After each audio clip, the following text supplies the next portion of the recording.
Welcome to Midwest Paranormal Presents Paranormal Soup. I'm your host, Jason Bland, and tonight we'll have guest Hakim Isler on, founder of the Psi Games. We're going to be talking about psychic development, human potential for like telekinesis, remote viewing, these things. We only have Hakim for the hour after the World Wide Web of Weird, and then we're going to do open lines after that commercial break. But it will be a shorter show. I have to be up early. I have a poor little boy that has a baby tooth that does not want to come out. He has to have that surgically removed. Fun times for him tomorrow morning. But so we will have a shorter show tonight. But for the first hour, after our news segment, Hakim Isler, founder of the Psi Games, human development, psychic potential. And then, of course, got to get really moving through the World Wide Web of Weird. There's a lot going on in the world, right? A lot of weird stuff, a lot of things, but there's some things I want to particularly pay attention to. And my last article of the night, I really want to make sure I got time for. So if I'm speed rushing through the other articles, that's why. Because we only got, 7 articles, 25 minutes to cover that.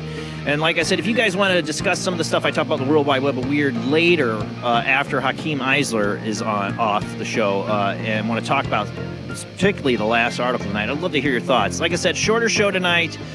Guest Hakim Isler, founder of the Psi Games. We got a lot to get to, so let's go ahead and get rolling on into it.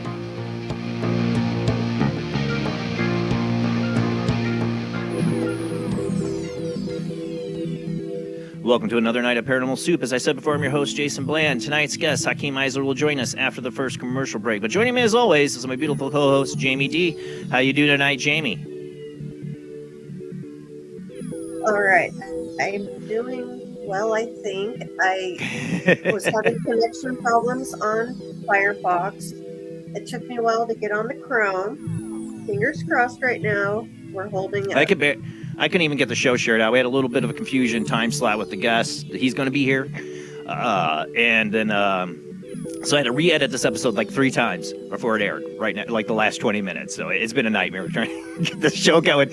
And then we got Rob from St. Augustine, Florida. And remember last week he had the echo and he disappeared from us because he didn't want to screw things up. He came back, we had echo, and then it just went away. Hopefully. You there, Rob? I don't hear echo. Magically And you sound delicious. beautiful. And I hear you too. Oh, that's beautiful. So miss you, Rob. Don't worry about the Dropbox World Wide Web. I didn't even send it to you, Rob. I know you've had issues. I'm just glad you're here. I'm just glad you're here. I'll handle the World Wide Web of Weird. But like I said, we got a lot to get to, so let's go ahead and roll into the World Wide Web of Weird.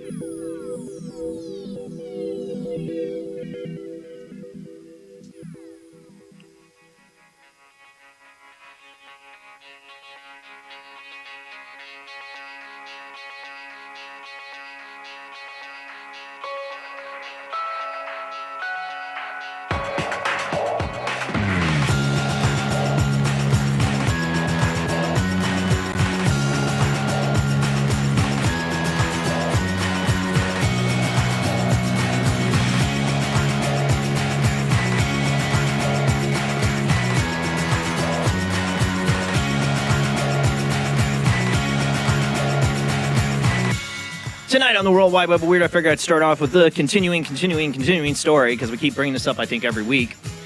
The Artemis 2 mission. More bad news. More bad news. Yes. No man flights is what we're looking at. Yeah, more bad news, because either we didn't go to the moon, we went to the moon and found aliens, or our government just sucks and is broke because they're too busy, blowing crap up in other countries that have no business doing. For those listening on the Paranormal Soup radio channel and Talkstream Live's Paranormal Radio app, we are a live webcast streaming out to Facebook, YouTube, and Twitch. If you want to come watch, I do have some videos tonight, especially towards the end. You'll hear it. Well, the video, you don't have to see these jerks I'm going to be playing. But if you want, one guy's really, I'm not a jerk, sorry. One guy's not a jerk. I got an important story I want to get to. It's in my mind. I'm going to get to it. I want to get through these other stories. But this first one, of course, we've been talking about last few months, because I've said we are so off track for getting to the moon, let alone going to Mars, and I am the wrong thing. That I kept predicting that they were going to, push it all back. And there we go. All right. So it seems that NASA can't catch a break, at least as far as Artemis 2 is concerned. Back at the beginning of February, hopes of an imminent launch of the mission that would see the first crew fly around the moon in more than 5 decades were dashed when a hydrogen fuel leak was detected during a wet dress rehearsal. After the issue was fixed, the rocket was rolled out for a second time with a launch scheduled for March 6th. Now it turns out there's another issue, a helium flow malfunction, necessitating yet another return to the hangar so that engineers can attempt repairs. The team was unable to get the helium flow through the vehicle, NASA Administrator Jared Isaacman wrote on X. This occurred during a routine operation to repressurize the system. I understand people are disappointed by this development. That disappointment is felt most by the team at NASA, who have been working tirelessly to prepare for this great endeavor. At present, the next possible launch window would be April. Even so, Eisenman remains confident Artemis 2 will go ahead and the space program will see humans not only visit the moon, but ultimately build a base there. We will turn in years ahead. We will build a moon base and undertake should be continuous missions to do. Missions to and from the lunar environment. Where we begin with this architecture and flight rate is not where it will end. But they're basically talking about not even doing a human moon mission around the moon now. And I've only had 5 decades to get it right. Right. I mean, somehow they pulled it off all those years ago, but now, it does not help the argument of I give that we went to the moon. Yeah. And that's what I've been saying. Like, we're never going to see this leave Earth. And if we do, it's not going to be for what it was intended, what they first said it was going to be. I mean, like I said, dear God, don't try to launch us if you're not ready. And if things aren't, keep testing. I don't want any casualties. Always going to be, I'm sure, some sort of a, technical problem, and they're going to need money for it. And I mean, people, 50 years. They work on it on the weekend and like a 2-hour, work schedule on the weekend. I mean, I've heard people say, I've heard boomers. I've heard boomers say to me, like, well, we don't need to be spending money on NASA. We got all these other problems. You know how little of our actual budget goes to NASA, really, compared to other things? Very little. Very little. So it's amazing that they could even get off the ground. I don't know. Yeah. But, they really are going to start getting more budget because, like I said, the next war is in space after we, destroy the Middle East and everything else. And we got to go destroy the moon and Mars or something. I don't know. But let's move on. Enough of that. Got to get there first to destroy anything. Yeah, so we can then blow it up. All right, next up. This one really ticked me off when I saw this. Black Vault Archive wiped hours after Trump's UFO pledge. Black Vault is an amazing site, and I'm hitting the wrong button again. Amazing site if you've never heard of it. Had great resources, so many different files over the years collected here, and it's gone. Founded and maintained by the researcher John Greenwald Jr., the Black Vault has since 1996 offered an enormous archive of declassified files on everything from UFOs, aliens, to secretive CIA mind control, and remote viewing experiments. On the night of February 20th, however, something went very wrong. Mere hours after President Trump had announced that he would be ordering the agency heads to release their files on UFO phenomena, the entire archive held at the Black Vault disappeared.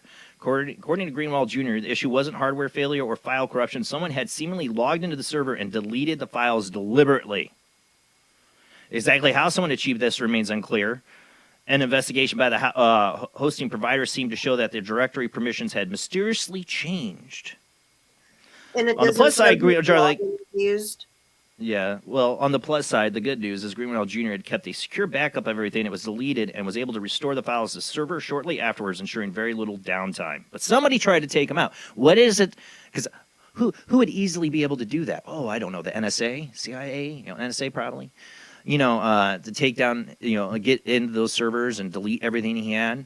Luckily he's a smart man. He backed everything up. Yeah, but why? Surprisingly, somebody had the foresight to make a backup. Is it because he has files that would collaborate other things that that when they do these releases, they don't want people to dig too deep into? I don't know. But it really ticked me off. But we're going to move on because, like I said, I'm going to kind of get through these really quick so I can get to the end story. I'm sorry. But Black Vault, if you haven't ever checked it out, I remember 1996 when it first appeared. I thought it was the most awesome thing in the world. This guy, it still is. It really is. All right.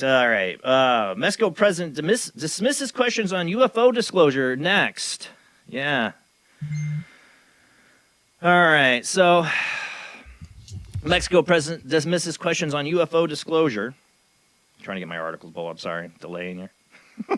Asked about the recent numbers of UFO disclosures in the United States, Mexico president dismissed the possibility of such a scenario unfolding in her country. According to local media report, the exchange occurred as Claudia Sheinbaum, how you say her name, held a press briefing on Thursday morning. During the gathering, one of the journalists in attendance cited the President Trump's recent order for the U.S. federal government to release information about UFOs and asked the Mexican president if she would follow suit with a similar declaration. Alas, for those hoping that the perceived momentum of the UFO disclosure momentum might also take hold in Mexico, this would appear to be not the case for now. In response to the reporter's question, Sheinbaum laughed at the otherworldly inquiry and largely dismissed it out of hand. I don't think the defense is looking for UFOs, she said, but hey, let's see what comes out of America. Her response is not entirely surprising, as when faced with a similar question last June, she indicated that studying the phenomenon was not a priority of the country's military. Yeah, they got bigger problems, like cartels. Rioting in the streets. I heard my boss has friends in Puerto Vallarta, and he said it's pretty much cleaned up and calmed way down now. Pretty quickly, actually. They were taking Apache helicopters in and just mowing these guys down. So yeah, I can see that. I can see why she would say we're not really interested in that right now. We got other problems. We got bigger fish to fry. Yeah. Moving on. But maybe she could use it as a distraction, as they claim the UFO disclosure is for the Epstein files. She can use it, distract the people. I don't know. All right. Moving on to England. We got downpours of blood rain coming in the forecast. You heard that right. Cats and dogs raining from the sky. No, you think this is bad? Scientists warn Britain is about to get the hit with blood rain as a Saharan red dust cloud sweeps from Europe across the UK. But some parts of the UK haven't been subjected to rain every single day this year so far. It would seem as though these couldn't be any worse. According to meteorologists, however, an unusual phenomenon could soon see rain showers across the country turn into distinctive red colors, something that's sometimes referred to as blood rain. Because, of course, there isn't actually blood in it. Instead, a red hue comes from the desert sands of the Sahara. But just wait. We're going to get videos if they get blood rain in the forecast for Britain. How often does it happen? Because they get the dust storms a bit, don't they? Yeah, I don't think this happens very often. There's one time, they happened really crazily in India, and they had it wasn't the Sahara. I think it was like an algae or something. Yeah, and then the whole thing with the dust storms and then the rainwater, or maybe it's biblical, and God's pissed because they're tired of a blood moon on the 3rd at 3:33 Pacific Standard Time. Hey, you have trouble saying that too. Don't make me feel bad. You say specific. Specific. All right, let's move on. All right. Well, TV here, and now we're going to go to Korea, South Korea. I can't imagine if there is what the TV shows are like in North Korea, what TV shows I have. But and this next one in South Korea, Korean psychic survival TV show slammed for featuring a late firefighter in death guessing game. Let's see what my time is here. How much I can read from Tim Bindle from Coast to Coast. A new Korean reality show in which purported psychics compete to prove who has the most powerful gift came under fire after it featured a late firefighter story in a macabre death guessing game. Curious controversy reportedly erupted earlier this month when the release of the series Battle of Fates, the rather compelling looking program, pits 49 self-proclaimed mystics boasting various alleged abilities and skills against each other in a series of challenges to determine who is the ultimate fate reader. Fortunately for those producers of the show, despite having more than 4 dozen psychics on the panel, it would appear that no one foresaw the outrage that would swirl around the second episode of the show. During the program, the fate readers were presented with a photo of a man and his birth details of Kim Chol Hong, one of the 6 firefighters who passed away in a tragic 2001 inferno in Seoul, and challenged the guest on how the man had died. Shortly after the program aired, an individual claiming to be the firefighter's nephew took to social media to slam the program, asserting that the family had been misled about how their loved one was going to be portrayed in the show. The production team explained that the program as a documentary honoring heroes and martyrs, which was why consent was given, he explained. Watching the shamans guess how my uncle died with panelists using provocative language and reactions made me furious. In response, the production program asserted they had cleared the use of the Chil Hong story with his immediate family members, but that some relatives were only informed about the consent process after the broadcast. As such, the producers indicated they humbly accept the criticism and offered their sincere apologies. Wow, what a mess up. You might want to make sure that it's very clear what you're using it for. If that, maybe this is the nephew, and that's what the family told them they were going to do, but it sounds like they probably told this family, it's a documentary. I was watching some of this show. It's crazy. It's crazy. Can I tune into South Korean TV and they translate it? I would totally watch. We're going to be talking about that with our guest Hakim Isler, is about the PSI games in a way not like this, but like this in a sense of testing human psychic ability. But South Koreans are into it. They just need to make sure they respect families' wishes, right? All right. Oh, yep, we're on to number 6 because I want to get moving here. All right. Number 6 here. Declassified files detail CIA's little-known behavioral control program. This is the unexplained mystery article from Daily Mail. The title, Declassified CIA Files reveals several chilling blueprints to manipulate Americans' minds through covert drugging with vaccines. Uh-oh, I said the word. Oh, you're one of those. Known as Project Artichoke, the endeavor sought to find ways to influence people's minds by hiding behavior-modifying chemicals in everything from food and water to cigarettes, even vaccines. And that's funny they say food and water and cigarettes, because a lot of the cigarette companies moved and transitioned over into food, mainly cereal, by the way. It also looked at a way of modifying behavior through hypnosis, sensory deprivation, gas exposure, and various other methods. Some of the ideas aimed at achieve immediate effect, while others would have taken much longer. The project predates MK Ultra, another secretive and controversial program from that era, which experimented with mind control techniques, often involving unwilling or unknowing human participants, because we have no moral, ethical standards when it comes to what our CIA is up to. But both were a product of the Cold War, a time where paranoia was rife and clandestine ways to manipulate unsuspecting targets were considered highly sought after. Cold War might be over, but none of that other stuff changed, I can guarantee.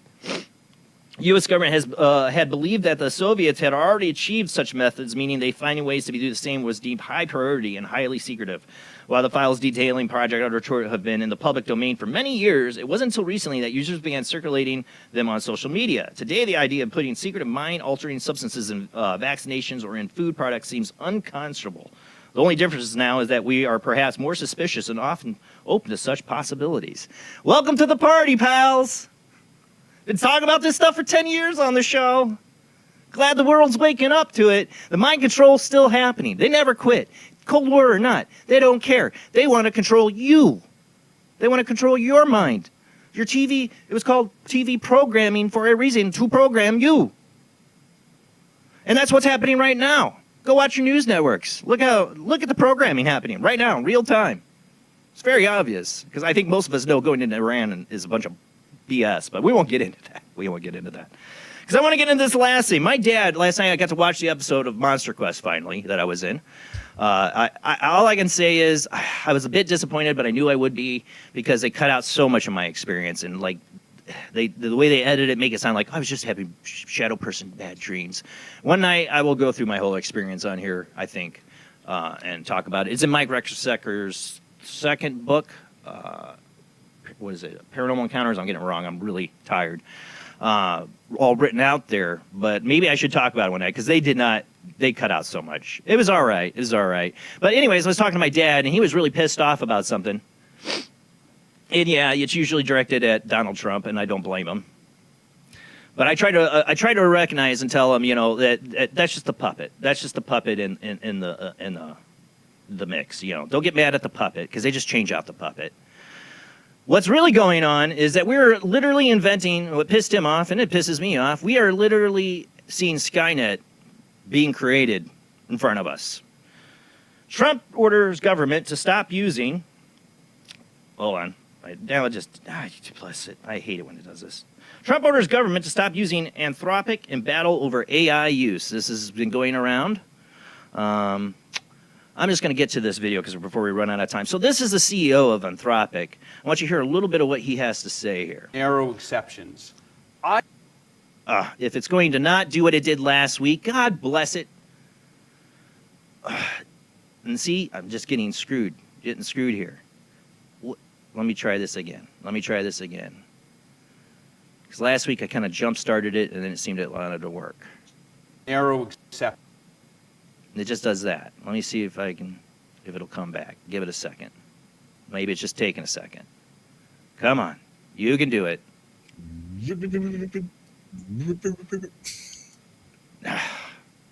I got to go back to the old way of showing a video. Now I could use you, Rob. Damn it. Too late now, though. All right, let me go to the old way. Let me just share it. And you guys don't talk during the video because it's just going to echo. All right. Narrow exception. No, I'm just doing it the same way. Which isn't working. Remove. Hold on. God bless it. I swear to God. Share screen. Yes. Share entire screen. There we go. Okay. I have to do it the old way, which really sucks because I have to share screen and then turn on my echo button here in a second. As soon as I can get it to load. And that was me growling, not some demon. It's been a frustrating night. And then this doesn't show me the panel, right? So I can't see which video I'm on. It's got to be this one. God bless it. Tonight has been something else. No, that's not a video. That's a picture. God bless it. All right. Here we go. Narrow exceptions. I actually agree that in the long run, we need to have a democratic conversation. In the long run, I actually do believe that it is Congress's job. If, for example, there are possibilities with domestic mass surveillance, government buying of bulk data that has been produced on Americans, locations, personal information, political affiliation, to build profiles, and it's now possible to analyze that with AI. The fact that that's legal, that seems like, the judicial interpretation of the Fourth Amendment has not caught up, or the laws passed by Congress have not caught up. So in the long run, we think Congress should catch up with where the technology is going. But Congress is not the fastest moving body in the world. And for right now, we are the ones who see this technology on the front line. All right, I'll stop that part there. Because what's going on here, it'll be echoing, so don't talk yet, Jamie and Robin. We only got a few minutes. Sorry. We'll talk more. We'll discuss later, maybe. So what's going on here is this is the CEO of Anthropic. I forgot his name here. I'm trying to get it. Lost all my notes because of stuff. Dario Amati. Basically saying, the U.S. government, Pentagon, gave them 3 days to agree to basically hand over their AI, where AI, no human control over it, where it can be on its own in autonomous drones and weapons, and also can be used to massively spy on Americans. A lot of stuff that worried, thankfully, Dario Amati, that this guy has morals and a conscience. Sadly, the Trump administration, and it doesn't matter what president's in, they're all puppets, and money talks. The big tech guys that I really worry about, Sam Altman, Peter Thiel, Elon Musk, these guys, these are the ones in his ear. And these are some of the guys. We already know Elon Musk. I don't have to play anything to him. You know who he is.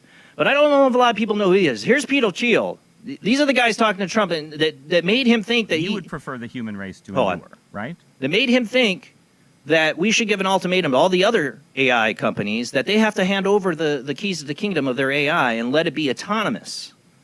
Literally Skynet. Skynet, that's what they want. ridiculously stupid. And that's what this guy's just trying to say. We can't give you that. It's not even built to do that yet. And they basically blacklisted him and said none of the government agencies can work with Anthropic, even though right now we're in the middle of a war. And they need these abilities and Anthropic tools they've been using. This is how stupid it is. Here's Peter Thiel. This is one of the people directing this administration to do this stupid crap. You're hesitating. Yeah, well, Hold on, let me go back. There we go. You would prefer the human race to endure, right? You're hesitating. Yeah, well, Yes? I don't know. I would. This is a long hesitation. This is a long hesitation. There's so many questions implicit in this. That's Peter Thiel. A little bit of a hesitation there on the human race. Bit concerning, right? Well, here's Sam Elton. Hopefully.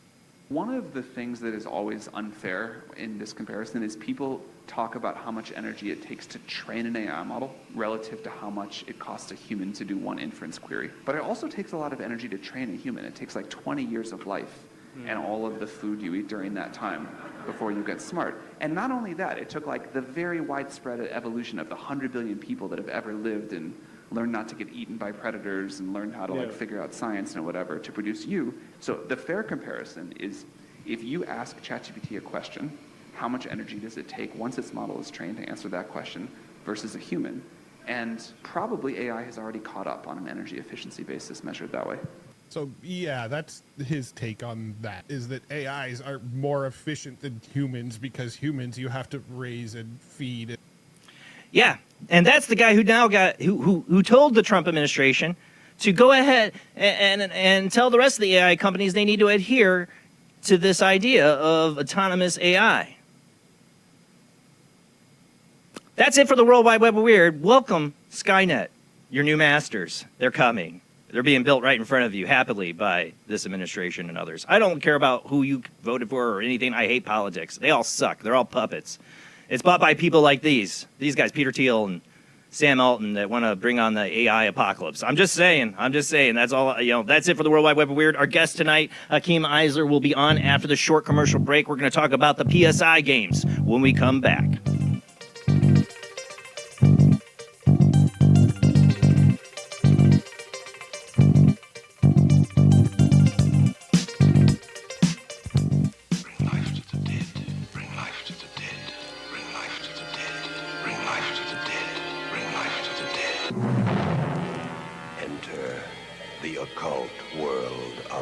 Necromancy. You were brought here for one purpose. Necromancy. A ceremony dating back to the pre-Christian era. It's the art of reviving the dead. It requires involvement with evil spirits by the person performing the act. The devil god brings life to the dead. No, please. No, please. And death to the living. Necromancy, starring Orson Welles and Pamela Franklin. From Cinerama releasing. In color, rated PG, parental guidance suggested.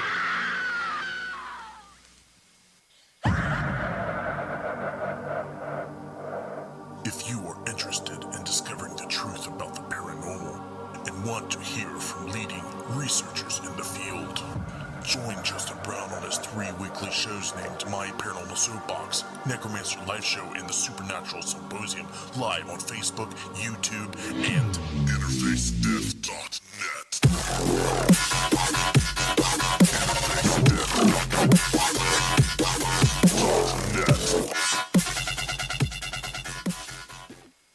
He is conducting an experiment into the combined effects of sensory deprivation and hallucinatory drugs. The subject of the experiment is himself, and the experiment is out of control.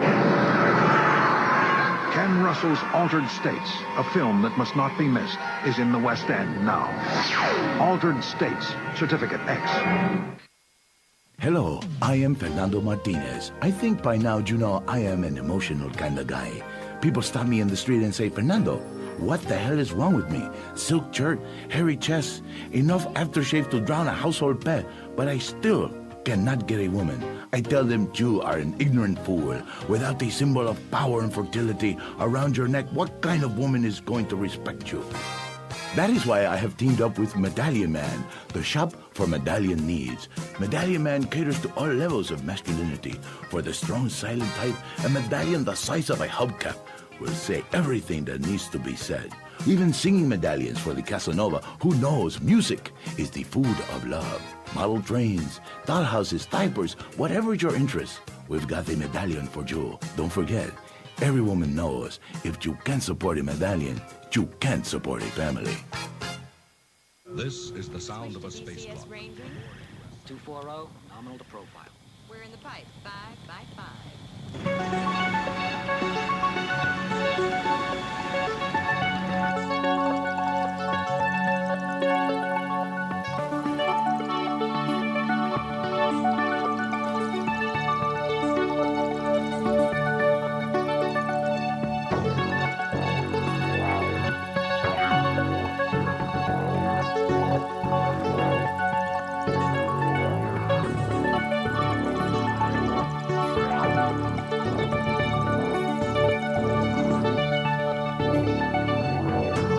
Tonight on Paranormal Soup, our guest is Hakim Isler.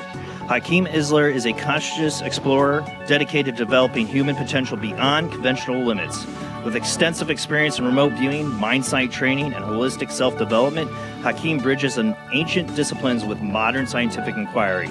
As an instructor and thought leader, he works to empower individuals through martial arts, PSI training, and experiential learning.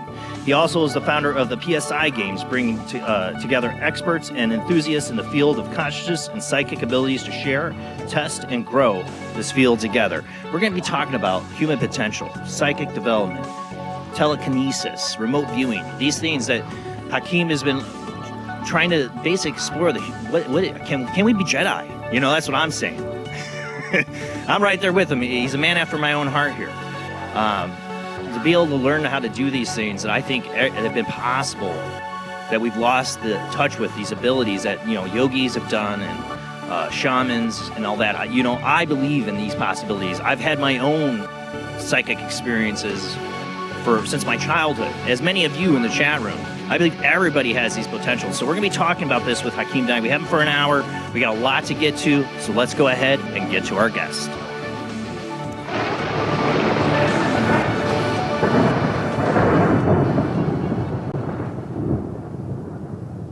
All right, let's make sure our guest is working here. How you doing tonight, Hakim? Hey, what's going on? How is it? Hey, doing good. I'm so sorry for the confusion.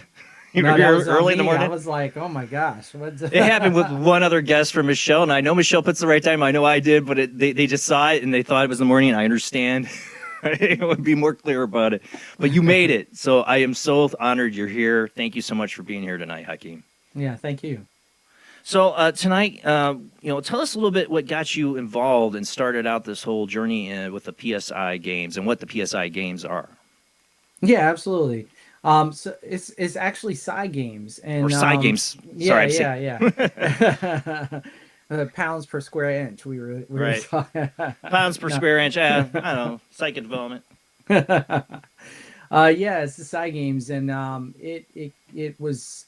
You know, some people talk about this idea of a download, and it really was that. And it started coming to me several years ago as kind of a whisper. And I was teaching a class, and one of my students I teach martial arts, and one of my students, this young kid, was doing these mantras, saying these mantras and doing these mudras, these like hand signals and like speaking these words from like Naruto, one of his favorite cartoons. And, you know, I teach the ninja martial arts. So I was just like, we have this thing, these ninjas had these abilities and we had this kind of stuff in our art. And he was just like, well, show me. And I was like, okay, well, actually, I don't have a way to show you fast. There's this experiential training that you do and you gain this knowledge through this wisdom tradition.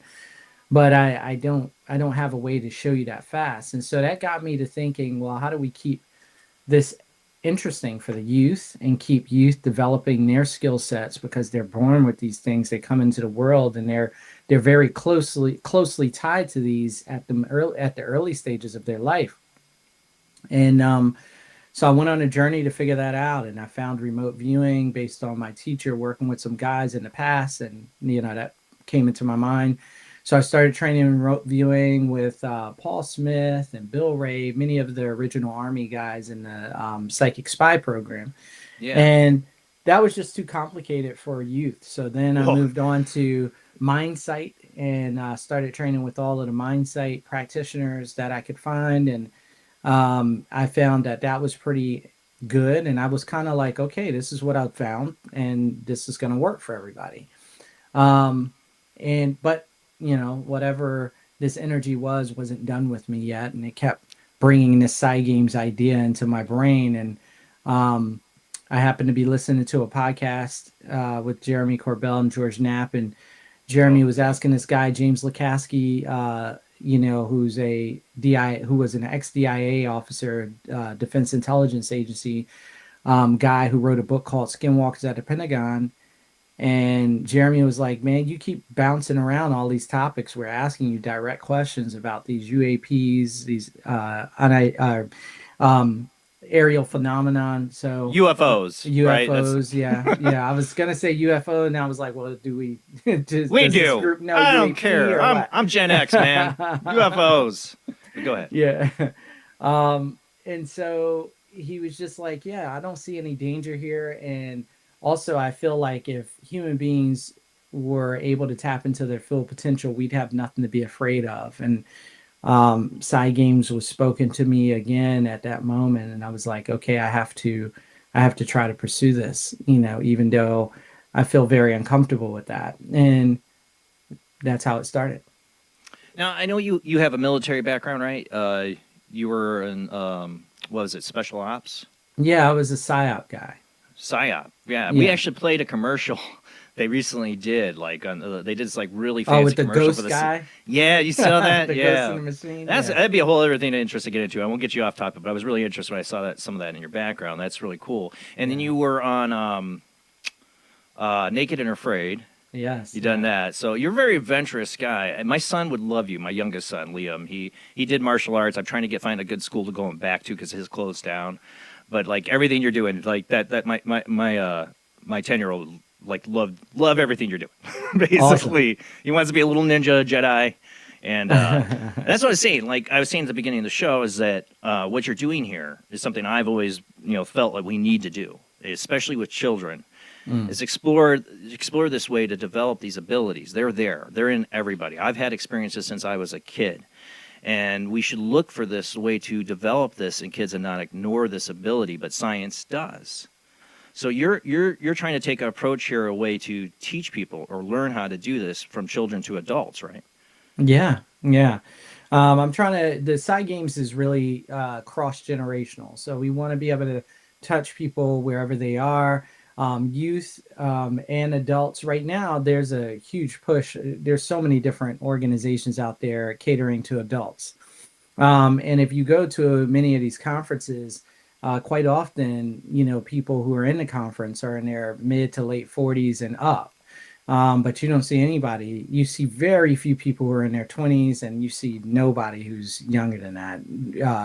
I just went to a conference and I saw 2 kids out of like thousands of people, and I was just like, wow, okay, cool. This is at least there's some kids here, but if we talk about what the future looks like, and if the future is supposed to be our children and they have these abilities, why aren't we doing more things to like really meet them where they're at and give them an opportunity to feel comfortable expressing themselves in these ways? And so the Psi Games is helping with that as well. I mean, what do you think is the ultimate, like, what is our human potential? What do you think are some of the aspects that this can really reach into? Yeah, so I talk about this often, and I'm about to start putting out a series where we are headed for, if you were to do the prequel movies are really big now, where you go back to like Superman's like beginning story and like Smallville. Ideas, but yeah. Yeah. And if you were to think of where Star Wars started. I really believe we're on the cusp of that. We have robotics, turning into something we've never seen before. We have AI turning into something we've never seen before. We have billionaires talking about colonizing Mars and having the capabilities to do that, or at least start the process to do that. And then we have cryptocurrency, which are like the credits in Star Wars that you can spend anywhere in the galaxy. We have cloning. We have cloning. I mean, you could just keep going down the line. All of the Yeah. things that when we were 10, we were like, yeah, that's so cool. That'll never happen. And I want a now it's lightsaber. it's like there. So I think to finish that, and you hit it right on the head. I feel like our human potential is really expressed in that movie through like the Jedi. These very diplomatic individuals or beings that use technology. They're in touch with technology, but they're not owned by or rely solely on technology. They are tapped into their divine human technology, which is their divine technology, which is this connection to the force and understanding their interconnectedness with all things. And so I think our greater potential is really reflected strongly in the Jedi in Star Wars. So that's where I can imagine it, from where we are today. But hopefully 10 years down the line, they'll be way beyond what I can imagine today. I couldn't love your answer more. Like literally, I want to like reach you the screen and hug you. Anybody who's watched my show for 10 years, force hug. No, I had a Monster Quest episode, and I was kind of upset because they edited a lot of stuff out, but they did at least leave in a little bit of the experience I had. I was attacked by this shadow thing, whatever. I don't get a long story of that, but I had an experience where I felt God, or the Force is what I like to call it, entered my room that night and saved me. It was just this amazing spiritual experience in my darkest time, right? So I don't belong to any religion. I don't practice any religion. But when I filled out the census before, what did I put down? I put Jedi. Because my belief is in the Force. I believe in a higher power, but I don't look at it as some God sitting on a throne. I believe in it as a force of love more than anything. Total non-judgmental, compassionate love. That's what I felt, that's what I experienced, and that's what I believe is a higher power. But I believe it's through everything. It's in everything. It's in everyone. We're all connected to it. No one's separated from it, from the evilest man to the best person. I believe in the Force. And I believe in human potential like this. I've had plenty of my own like experiences, psychic or what you want to call it. And we have people, just last week, we have Brooke Ashley who said to say hi to you. Okay. Because she's trying to get in your Psi Games, I think. She was amazing. She got on the show. She took phone calls from the audience. She only has a few minutes with each caller. And she did it for me, too. And she nailed it on the head for me. But she's speaking to the dead. You know what I'm saying? That's what she's doing. And she did it brilliantly on her show. The part about Katrina was really she knew my grandmother. She knew my grandmother had Alzheimer's, and she was, she's calling out, I smell bread, banana, or some baking and bananas. So she's saying, well, I always still bug my grandma to make banana cream pie. She knew all this stuff. She tapped in all this. And I love doing that on the show. I say the paranormal happens live here. I love our first psychic was Katrina Cooper, who comes on still once in a while, and she's amazing.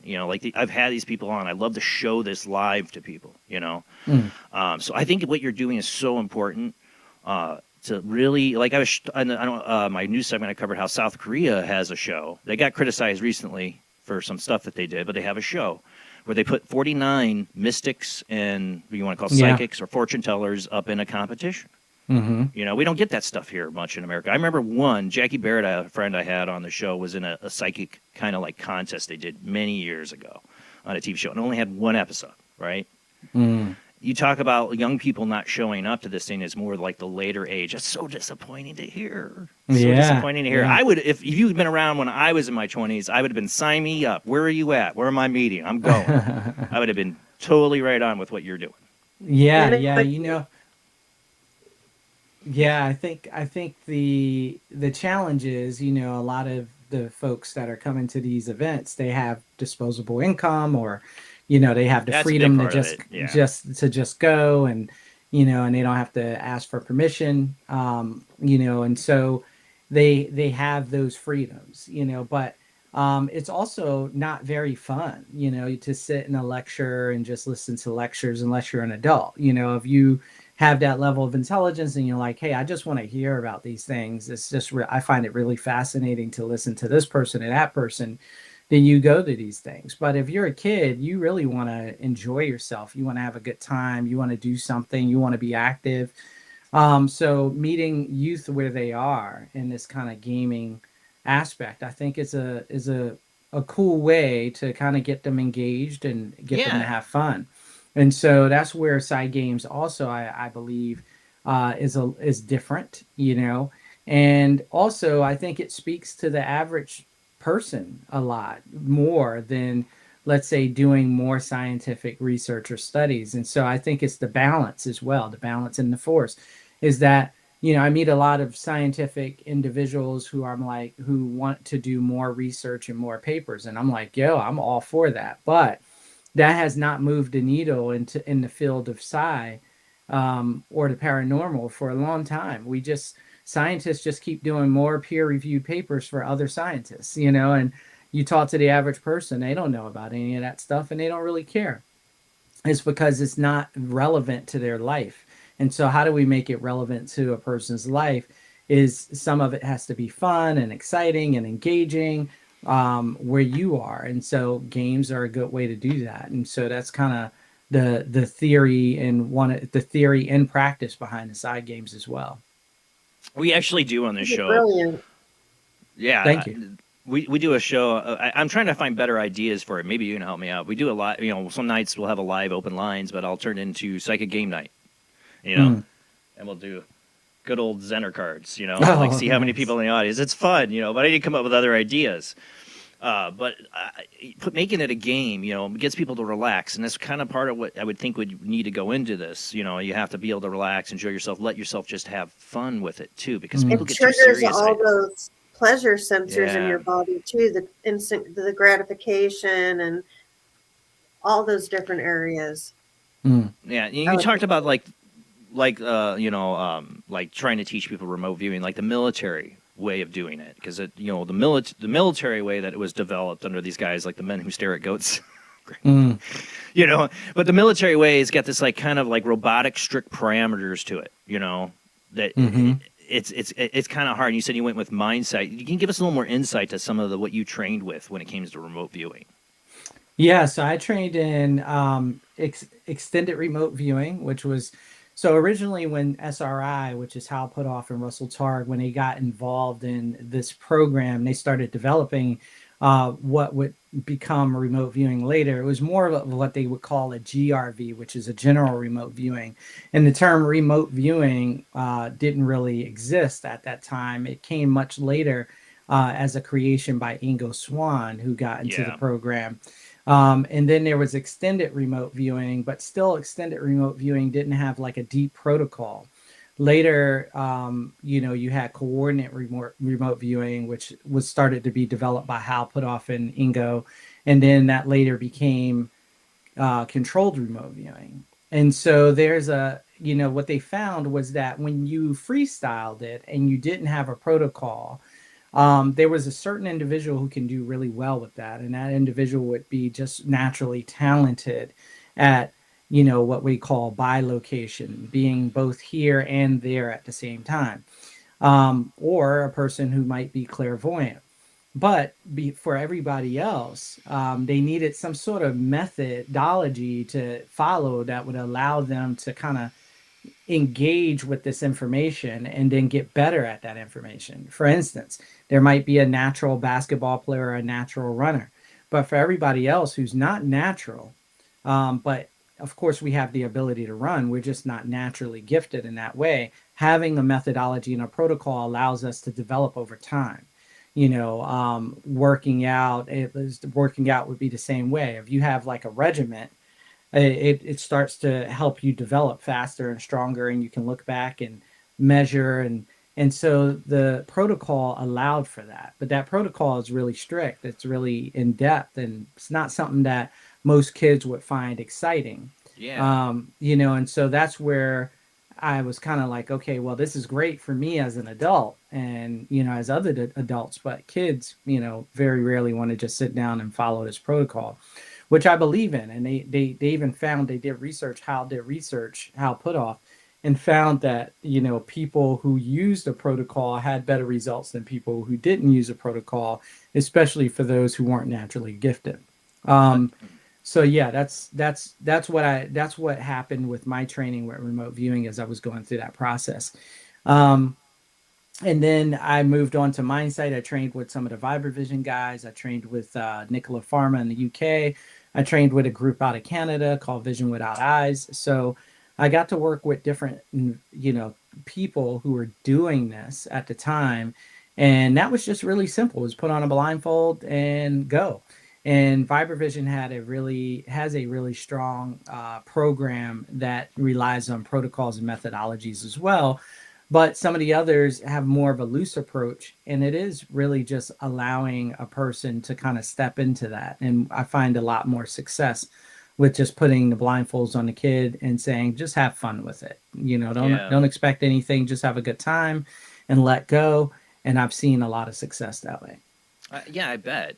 I mean, for like I said, my 10-year-old would love you, man. He would be totally into this. That's the other thing. Like I said, he did martial arts, and I was so proud of him, and I want to get him back into it. But how do you think that has helped you in developing this? Yeah, so martial arts is a big part because one of the aspects of really being good at this is discipline, and so martial arts has a lot of that discipline. But also, I was into a lot of the esoteric aspects of the martial arts. And so most martial arts have some sort of deep esoteric tradition, and sometimes their martial art was formed to protect that esoteric tradition. And in some aspects, because it was born to protect that esoteric tradition, it was deeply interwoven with that esoteric tradition. So, for instance, the ninja had this method of enlightenment and things that they practice, whether it be Shugindo or Shintoism, and that they would practice. And then they realized that they needed a way to protect themselves. And so a lot of that knowledge that they gained from that of how to work in accordance with the elements, they brought over to their martial system. And so they kind of, those things became intertwined. And so for me, it was twofold. One, the discipline that you need to stick with something and really go through a practice and go through a protocol and continue to develop. And the other was this understanding that there were many peoples out there who saw that there was something deeper to life than just what my friend would call, and I use all the time, the punch, chop, kick. So there's something deeper than the punch, chop, kick, like, yeah, I can hit you and chop you and kick you, but there's something more than that in here. So I think, one of the, I think being physically fit and in tune to your body is helpful. It has to be, Oh yeah, definitely. Well, we are. I can't say I am. We're multi-dimensional beings. Yeah. And so I'm also a practicer, practicing yogi, and so this idea that in the yogic tradition they have a thought, word, and deed, or they have the gross, subtle, and causal plane. And so this idea that we as multidimensional beings are not just on one plane.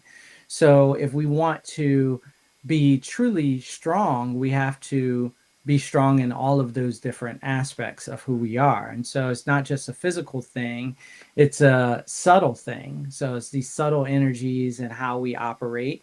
And then there's this causal plane, which would, in some religions or belief systems, they might call that the divine plane, like where things, where cause and effect operates on a level that's cosmic, and so if we are connected to all of that, are we balanced in all of that? And if we can be balanced in all of that, we'll truly start to evolve and step into our true nature as these fully actualized human beings.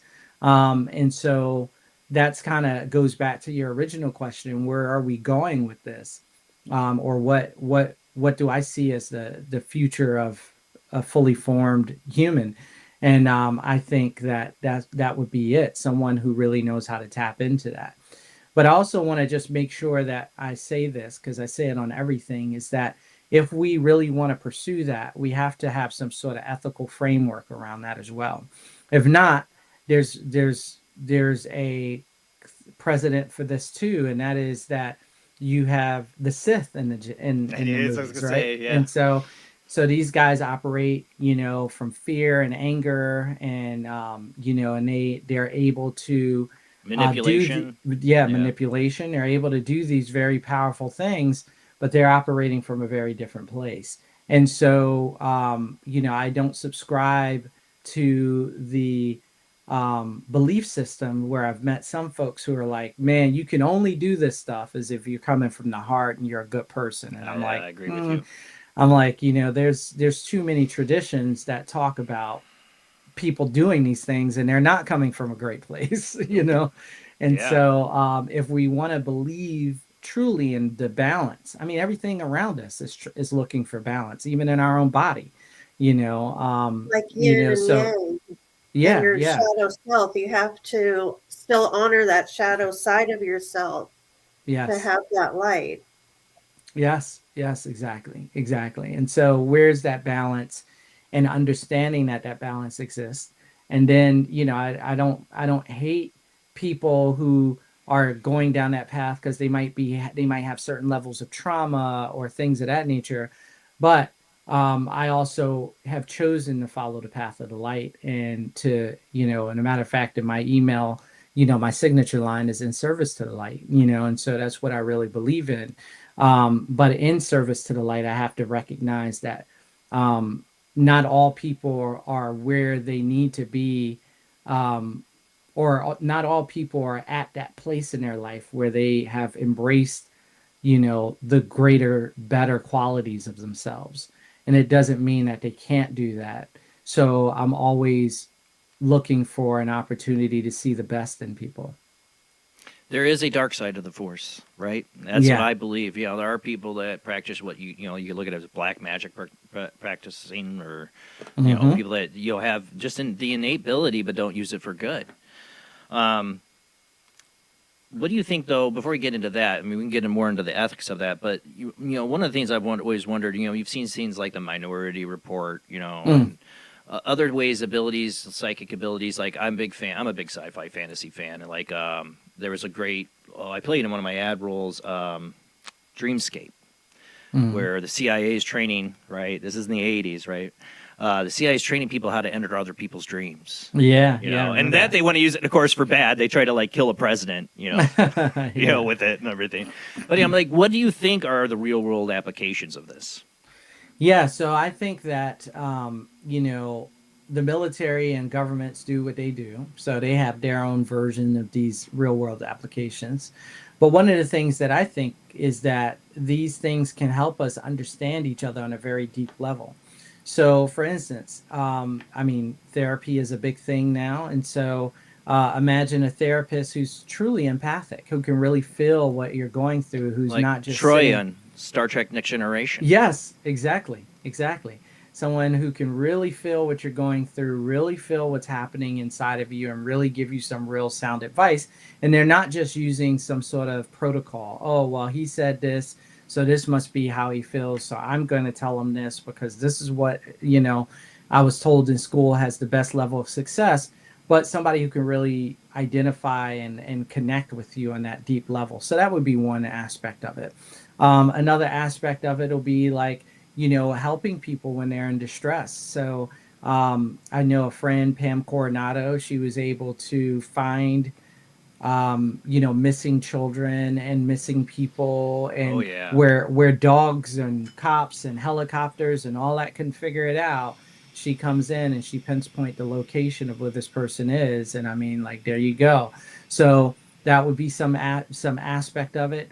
And then there's also the aspect of how do we relate to all of the different living beings around us, the plants, the animals. So if there is a deeper level of interconnectedness that we can get to, where we're able to understand animals, we're able to communicate with plants, as ancestors have said.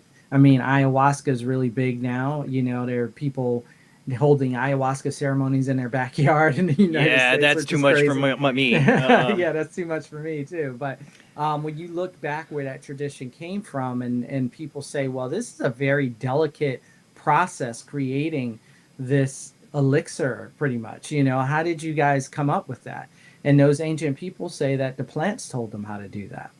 And then you go to like, First Nations American or Native Americans, and you say, how did you know to use this medication and this plant for this? And they'd say the same thing. The plant told us. So, scientifically, we can't wrap our head around it. What? Plants told us these things? But now finally we're getting to a point where we're recognizing mycelium is helping trees communicate, and all of these different things, and microdosing, and so there may be, according to science, they're still trying to catch up. I believe they are, but there may be, according to science, that plants are indeed sentient, and they can communicate, with humans, and we can communicate with them. So we're still trying to figure out scientifically what the ancients have already been talking about for generations. I remember reading Don Juan by Carlos Castaneda, or I said his name wrong, but in that this is an Indian shaman that's taking him out in the middle of the desert and doing a bunch of peyote. But after they do the peyote, the rest of his books are, they're not doing psychedelics. He did it to open him up, to the experience, to understanding, to open his mind up to it. But after that, the rest of it's not that at all, But it's a really interesting book. I just wouldn't want to, I think I've been initiated enough. I don't need a bunch of psychedelics to get there. But some people, I think it does. It opens them up. It opens their mind up to the possibilities, because people are so stuck in the material world most of the time in their head, even. So I think that's really important. How do you think, because I know you're in a yogi and all that too, and I'm a big fan of breath work. How do you think that helps with this? Yeah, so I practiced the Yoga Sutras of Patanjali, and Patanjali specifically talks about that there are 8 limbs. There's the yamas and the niyamas, there's asana, then there's pranayama. And so, again, we are these multifaceted beings, and so there's these multi-aspects to us, and the breath being one of the main, is the main spirit of life. It flows through our body, provides so much for our bodies, and influence us in so many ways. Not having enough air can trigger a lot of different emotional things in us.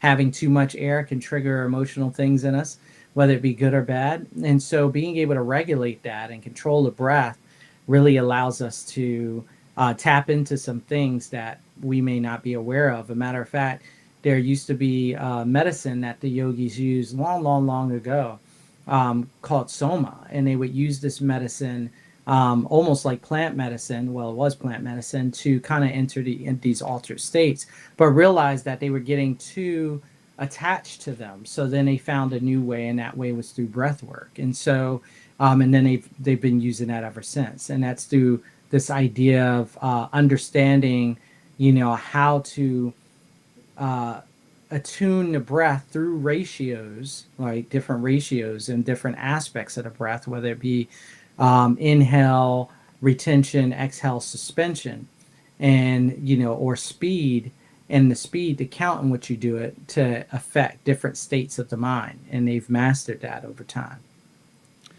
What do you think it would take to prove this? Because I think the biggest problem, the biggest hurdle, is the skepticism of it, of the abilities for most people. Like I said, we live in a very materialistic world. And there are definitely more of an awakening in the last 20, 30 years, I think, to these abilities in the West and this idea. But for people, it's like, how do you prove this to them scientifically, that these abilities really do exist? That seems to be, some people just do not believe. They don't believe in this kind of human potential. Yeah. So people, from my PSYOP years, people very rarely change, and I'm not saying they don't. People very rarely change just based off of data, right? You can show them all the data in the world, but if they don't want to believe, they don't want to believe. People change the most when they have a visceral or experiential experience that really changes their perspective, and then they decide that they want to change, And so That's one of the aspects that really we're looking at. And the reason I say that too is that, we have now 150 years to 200 years of evidence that psi exists, right? And all you have to do is dig into it. And so Dean Radin now has done marvelous work in his books, Real Magic and then The Science of Magic, where he talks about all these meta-analysis of papers and peer-reviewed papers and experiments that were run over the last decade, and he's going deep in these things, and still people will read that and say, well, he said that it was a small effect. It's like, well, how many small effects do you need to equal a big effect? And he put it really perfectly.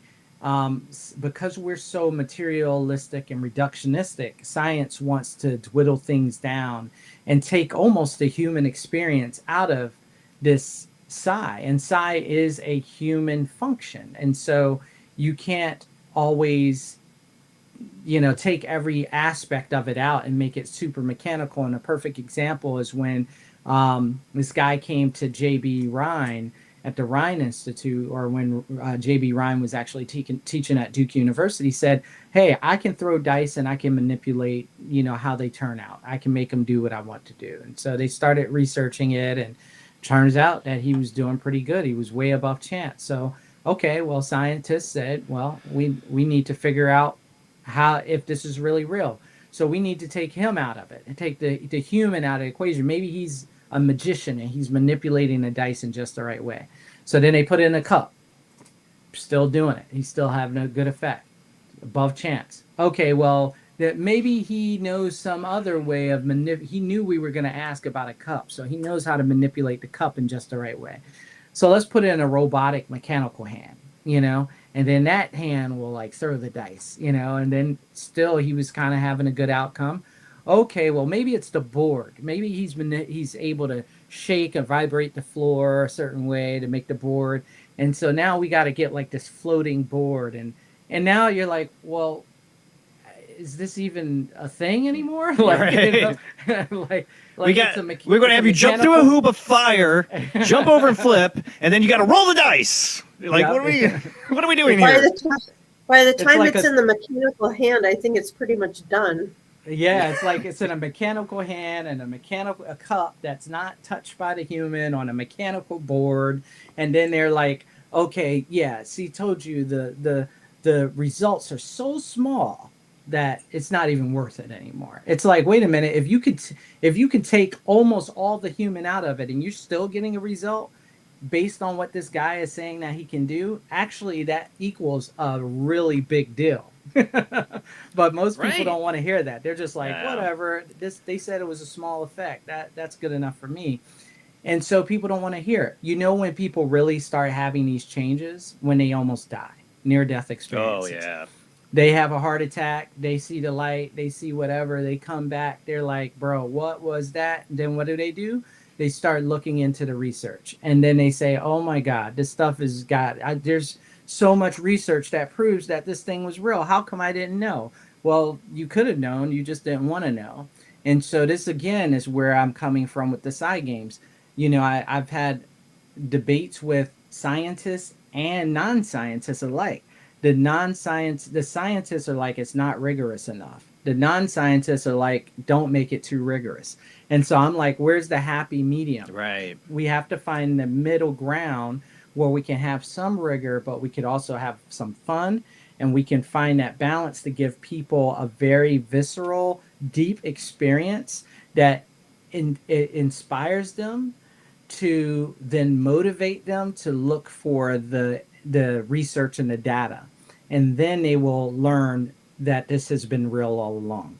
But without that inspiration and motivation, we're just talking to a brick wall.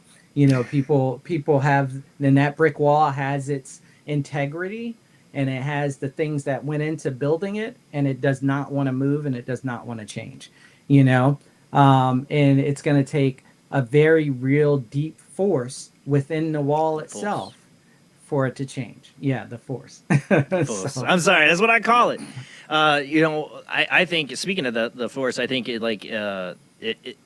some of the abilities, one of the abilities I think that really just prove it to people. I think it really got the CIA moving back in the 50s, is what the Russians were doing, is the ability of telekinesis. Because it's, seeing is believing, and seeing somebody move something with their mind is pretty powerful stuff. The Jedi would use it, Yoda would make somewhat weird, backward statement to Luke or whatever, and Luke would throw it off, and Yoda, next thing you know, is like lifting the ship out of the sound. Yeah. Just to get quick to the point, it's like, fine, here, let me show you. Boom. Realize, tiny little guy doing all that, Luke's eyes, that's what the world needs, I think, to prove some of this. Have you seen abilities of telekinesis in any of this that you believe is possible? Yeah, definitely. So I've done it. I'm actually teaching a psychokinesis class. That's awesome. In not this upcoming Wednesday, but this upcoming Thursday, but the following Thursday in Austin, Texas. And I've been able to do incredible things, and I've seen other people do incredible things. Where I've experimented with it. Yeah, it's a good time. It's very powerful. Whether it be probability systems like RNGs, like random number generators, whether it be like Psi wheels, or Eggley wheels, these devices that have turning wheels on them that you can manipulate, or whether it be bio PK, which is like influencing people's energy systems, whether it be through like things like Reiki or Chi or Tai Chi, so that's only martial arts I ever did was Tai Chi. Yeah, well, that's cool. That's a powerful art, Yeah. And so these things, these systems, or these practices really highlight that this is a thing, and that, again, even if it's on a smaller effect, I mean, we're not lifting rocks and boulders, and I think that's for good reason. I actually am playing with the concept that maybe the reason we can't do it on such a big level like that is because we just don't have the maturity for it yet, right? So, I mean, it's like having a pistol in a house with a kid. Like, I'm not just going to put this gun in your hand. Like, we have to have a certain level of maturity before I let you touch this thing at all, and then I'm going to teach you about it, and teach you what's right and what's wrong, and teach you not to just be carrying it out on the street, like all that stuff. And, I think that is where we were talking about before with the ethics. Once we start to really wrap these things in an ethical framework, and we really start to develop these things from that understanding that we're all interconnected, then I think that's when we'll start to see some big changes. But until then, of course it's got to be small. Because I can't have you flipping out and getting upset on the road and making my car drive off the bridge, like. Yeah, right. I mean, I remember I can't think of the lady's name from the early Russian experiments that would do it. Nina. Yeah, Nina, but I would probably butcher her last name if I remembered it. Me too. But she would talk about feeling like this sharp pain in her spine, and it had effects on her health. But she could literally move things, not big rocks, but more substantial than just the wheels or a lot of. I've done it with a pendulum, hanging to see if I can move it with my mind. I've had some incredible experiences. I can't replicate that all the time, and I don't know if it's real. It's like, is it your breath, or is it this, or is it something else doing it? It's very fascinating. I think the human potential there is for it, but like you said, ethically, you give this. If anybody has the potential to do it, it doesn't matter if they're good or bad or what their morals are. If they have that ability, and they have a bad day, and next thing you know, they're Anakin, choke holding somebody, Star Wars, saying it could go really bad. It could go really bad. I mean, I think that you see some of this stuff too with, in kids and stuff. They talk about because I've had Barry Taff on. Who was one of the first parapsychologists out of L.A. What's the university there? I'm trying to think. Sorry, but his belief was a lot of these what they call poltergeist activities are actually coming from the person. The people don't think they're being affected. It's actually coming from them, from their own energy, moving stuff. I mean, stuff being thrown or apported or stuff into a room. That it's actually not spirit or a ghost or whatever. This is actually effects from a person, because it usually happens around an adolescent teen or a woman in menopause, or these when these chemical reactions are happening in a body, and then it's like something psychically is going on. So if that is the case, I don't know if I believe that or not, but if psychokinetic activity in a poltergeist case is caused from a human, then the potential's really there. Mhm. I mean, we're talking about people getting thrown in these situations, and they're saying, no, that's not it. There's no spirit here. It's really all coming from this person. I don't know if I've ever believed that. I love Barry Taff, but part of me thinks if that is true, then that really means we have the potential to be like Jedi, and it could go totally dark side too with that, because it ain't good during these poltergeist scenarios. People, like I said, are getting hurt even in these things. So if we do have that potential, there is that problem. Maybe in remote viewing, we were talking about AI spying on you tonight, and stuff like that. Well, imagine if remote viewing is in the hands of somebody who doesn't like you. Mm-hmm. What they could use that potentially for if they could remote view in and get details of things on you. There's nothing stopping them. Yeah. Yeah, I mean that's a perfect example, and a cautionary tale is the movie Carrie, right? There's another perfect example. Yeah, I mean, like, she was a sweet young lady, but she came from a very traumatic background and finally had that one instance and broke, and it was all over from there. The pig's blood, it's over. Yeah, and nobody could stop her. Like there was there was no way to keep. Yeah, that's a perfect example. That. And so you have this go wrong, and not enough people with those ethics there, and it could go south. And so I think that's really where we as a people, I have this conversation multiple times. We are in a very weird dynamic, in a weird space, when it comes down to just having projectile weapons, rockets and guns and bullets and all of these things. Drones with guns. Robots drones with guns. Yeah. I mean, we can't stop destroying shit, excuse my language, but it's just there. And so, or thinking about building more shit to destroy shit. So it's very challenging to develop these and allow these things to develop, in a world that can't really release this idea of destruction. And so I hope that there's a balance there. I'm a warrior and I'm a protector, so I really understand what it's like to have to train and hone your abilities. But I'd never be out in the world, fighting or kicking or punching or stabbing somebody, because I have a good control and a good understanding of why I would not do those things. But there are people out there who do not. And so if those people have these abilities, which they do, but if they hone these abilities, then it can go wrong really fast, and it won't be a lot of people who can stop that. And I think that's ultimately why the CIA shut the remote viewing program we knew about. There were 4 others that we weren't knew shut about. Down. Yeah.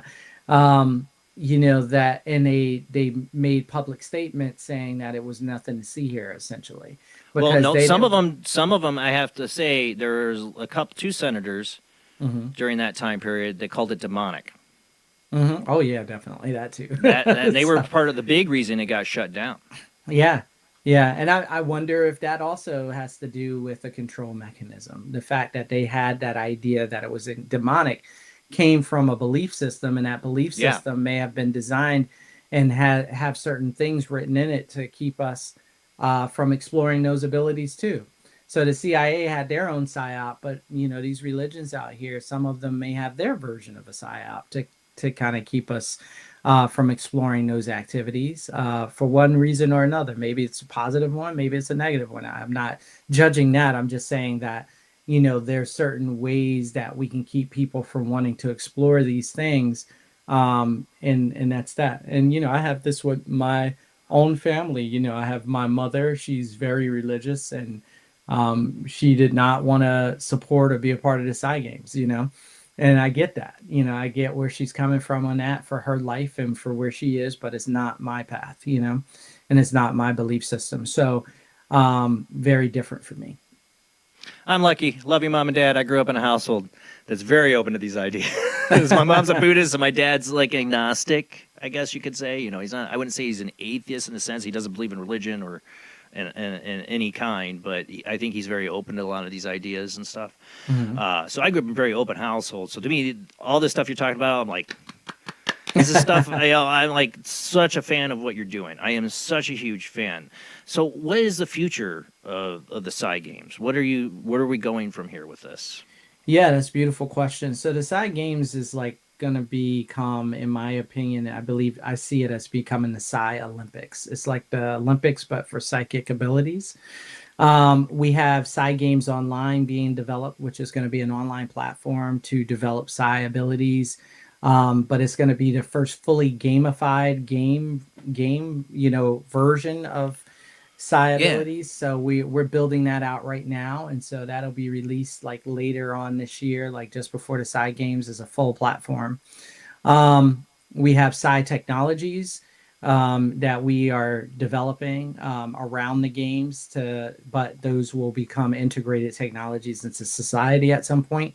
And the overall goal is to, for me personally, is that I really think that this is allowing us to explore in an ethical framework what it's like to develop these abilities for us to be the next version, the evolved version of who we are as mankind. We are at a crossroad right now where we could go either way. And a lot of people will choose, because it's an easy path, to go the way of just technology, integrated, or what they might even call transhumanism, where you take chips into your brain and you become Darth Vader. Yeah, you become Darth Vader. More machine than a man. Yeah. And I mean, right now we have people going to doctors every day, getting, plastic put in their bodies and, all types of stuff. So imagine when the day comes that you can get a bionic set of legs for $10,000, not because you can't walk, but because you just want to be faster. Right.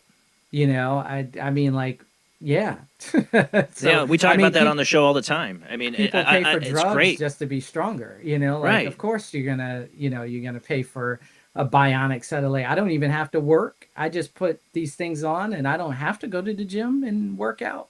Yeah, I'm down for that. So or I can never remember a damn thing. I have to look at my phone for that phone number or this thing. I can put a chip in my brain and it'll just tell me. Yeah, and it'll remember that scares everything me. For me. Yep. It's definitely a coming reality. And so again, I can't say what that is for other people. I can't say whether that's right or wrong for them. I know it doesn't feel right for me, and I would like to be someone who brings in another way of existence during that time. And again, this goes back to the Star Wars. I mean, Star Wars had humans that, like you said, Darth Vader, it had humans that were part human, part cyborg, or part mechanical. You had robots with brains in them. I mean, like, it was all types of stuff going on in Star Wars that I think that's what we're bringing about. I think it was just a precognitive movie. Somebody like, I think so much. I mean, George Lucas didn't write it all, but I think his general idea comes from that inner place. I'm sorry, huge Star Wars fan. I'm just gonna give a shout out to George Lucas. But and it's influenced me, and maybe I'm a geek or whatever. But to me, like, the ideas of the Force resonate more with me than in any other religion ever has, ever since my childhood. I totally believe that in a consciousness field is what maybe is a better explanation of it, but a force that generally moves through everything. It is where little synchronicities come that you can't explain, that trying to talk to you, that this force tries to talk to us. It's talking to everybody. That little voice that told you to do the Psi Games is the force, or God into other people's religions, whatever you want to call it. There's something divine higher than us, your higher self, if you want to call it that is always there with us, is always wanting us to get to that potential you're talking about, I believe. And I think what you're doing is so awesome, and I want to hear more about it. I'd love to get you back on the show. I know you only had this hour. Before we let you go, before we get to commercial break, you want to get out any last information to the audience? Yeah, I would love to invite everybody to come to the Psi Games this year. It's going to be July 31st through August 2nd in Charlotte, North Carolina. It's going to be a great event. Last year we had over 600 people for the first one. This year we want to hit over 1,000, and we want to continue to grow because next year we're looking at doing one in the U.S. and in London, and to continue to move or Manchester, and to continue to move in these different move it internationally so that we can get people from all over the world involved. And if they want more information, Psi Games international.com is the website. So PSI Games international.com. So Psi Games international.com. So yeah, that would be the best way to get. And we also have training programs. So we have, like I said, the Psi Games training intensive for psychokinesis coming up in March. We have a intuitive perception, teaching remote viewing, mind sight, and dowsing coming up in May. So that'll be another one. Yeah. So I mean, we're going to be exploring all of these different things.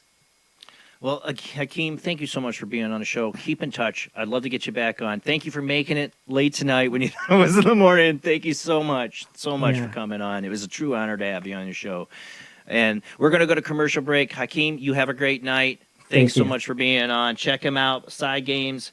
Like I said, you said the dates of July 31st through August in North Carolina. You guys should check that out. But that's it. We're going to go to commercial break. We'll be right back with some open lines and a shorter show tonight. But we will be right back.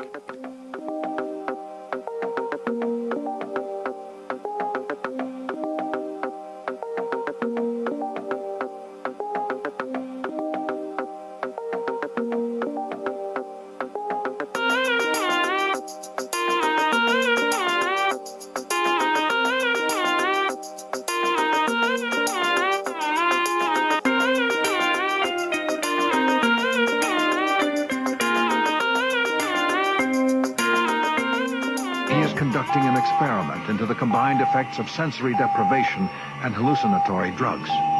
The subject of the experiment is himself, and the experiment is out of control. Ken Russell's Altered States, a film that must not be missed, is in the West End now. Altered States, Certificate X. Do you wish for more paranormal and spiritual content? The Paranormal Chronicles magazine is a free digital magazine crammed with the very best in paranormal and spiritual articles and features. No sign-up, no subscription, just free reading and knowledge for you. Read today at www.paranormalchronicles.com/magazine.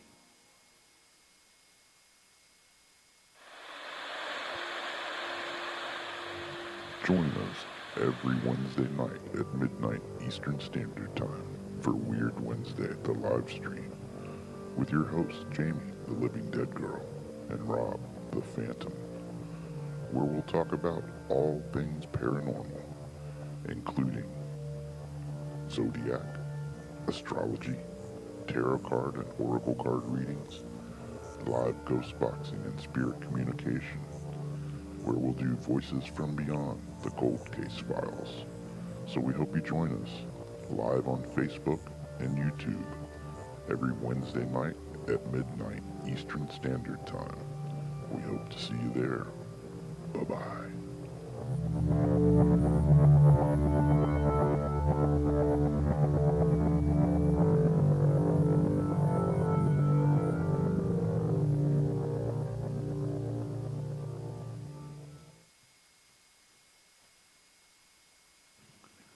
Paranation Magazine is a new paranormal magazine based out of Denver, Colorado.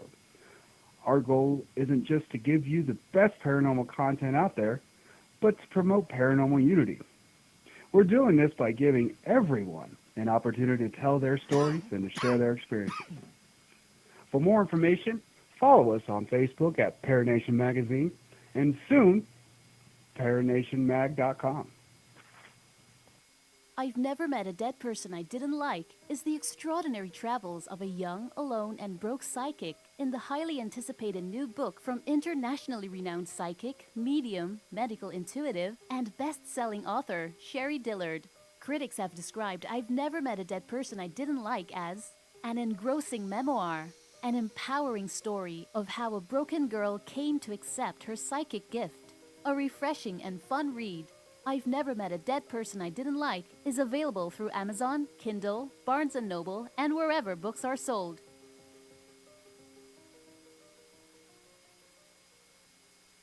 Wrote Spirits of the Dead with a pen dipped in warm blood.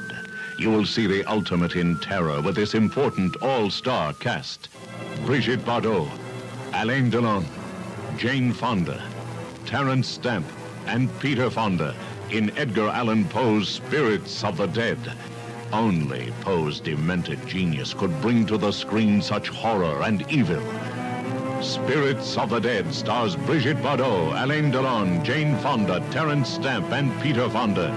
Directed by three masters of the cinema, Federico Fellini, Louis Malle, and Roger Vadim. Spirits of the Dead is an adventure in terror beyond your wildest nightmares. Spirits of the Dead in color is rated R.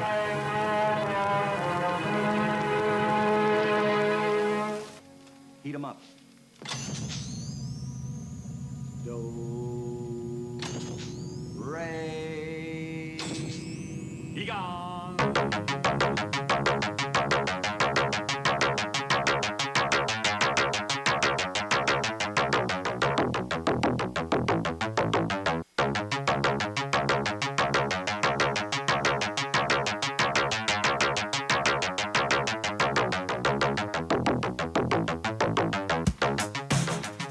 You're listening to Paranormal Soup, bringing you the weird every Sunday night.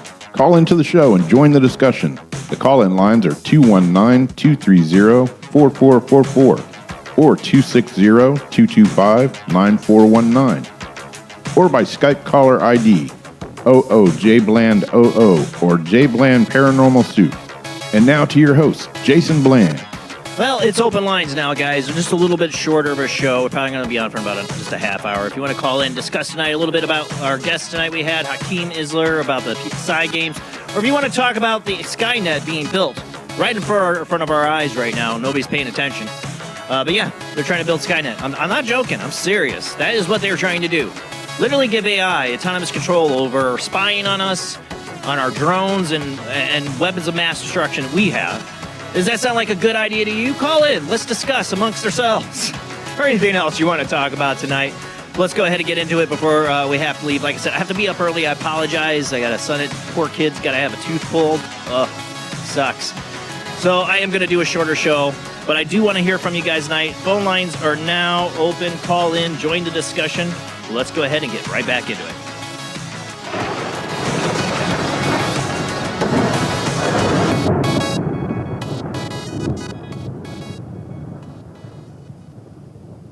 All right, I saw Rob was trying to join back in, and then he dropped back out. I don't know if he's having issues again, so I don't know if we'll have Rob.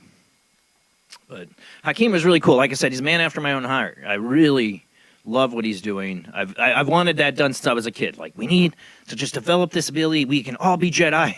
Like, that's what I dreamed of. So, like I said, what he's doing is awesome. But yeah, I'm not trying to get political at all. I hate them all. Just so anybody knows, to get this out of the way. I hate Trump, and I hate Biden. I hated Kamala. I hated them all. I hate them all. So if you want to call and talk politics, I'm not interested.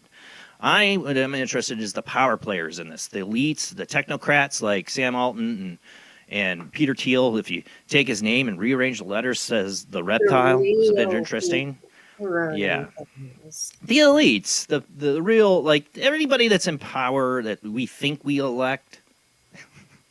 They're a puppet. That we flat know that we don't. Like, college dropout, the name I'm not going to say, who's went into hiding recently, and thinks that he can control, like, the world's health population and population in general. Like, dude, who asked you? Yeah, that's what I'm saying. It's like powerful people with too much money in their hands, and they do sick, sadistic things in the privacy of their friends' private islands, Because they can. Right. I mean, we're finding, people are starting to wake up, I guess, to this kind of thing going on, that there's these powerful people up to no good. I've been talking about it for 10 years and way before the show. Probably good that it's being, like, spoon-fed to certain people, because if you didn't already know this, it's going to take a lot for your mind to, like, digest and grasp a lot of this. So you're going to have to take it in and get used to that, and then, you know, soften the blow and desensitize yourself again a little bit for the next thing you're going to learn. And, you know, it's really not as pretty as. Oh, it's nasty, dirty. Yeah, You know, like it's horrible thing. Like I was talking about. about MK Ultra. You know, a lot of people in their minds think it's, oh, that's a conspiracy theory. No, it's completely proven No, fact. it's 100% real. Freedom of Information Act, the files are there. Hell, it even comes up in the Epstein files. I'm telling you, MK Ultra is a real thing. Mind control, you know, like, you know, these kind of Manchurian candidate kind of thing happening. I believe that all is been going down for years. And politicians are definitely rife of Manchurian candidates, I'm sure. I don't care. They're all puppets. There are powerful people behind the scenes, the Sith lords, you want to call them. You know, Machiavellian. You know, they don't want to put themselves way out there in the front line, you know, people to see that they're the ones controlling things. No, sometimes they do. Peter Thiel likes to get on and talk about the Antichrist. Well, that's why you follow the money, because when you start putting it all together, that pyramid gets smaller and smaller, and you see who's really running things. I mean, what did Epstein say? He was a representative of the Rothschilds. People want to say he worked for Mossad. Yes, he did stuff for Mossad, for sure. He was giving them, he was an intel for a lot of people. broker. And he got his intel by getting rich people to screw children. I'm just saying. That's what he did. And he's not the only one. That's been a thing going on for thousands of years. And they hide it behind stuff that you would never suspect. And with people that you would never suspect. Like, oh, no. Not Oprah.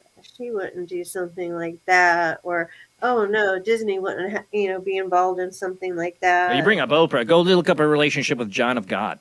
I mean, that should tell you all you need to know. Besides her 11 trips to Epstein Island. But people can't believe it because the illusion that's been put out. Right. Well, some people believe they've cast a spell on people. Well, they have through the TV programming. Programming, right? Mind control. Right? Yeah, TV programming, the magic of TV, the illusion they put out there.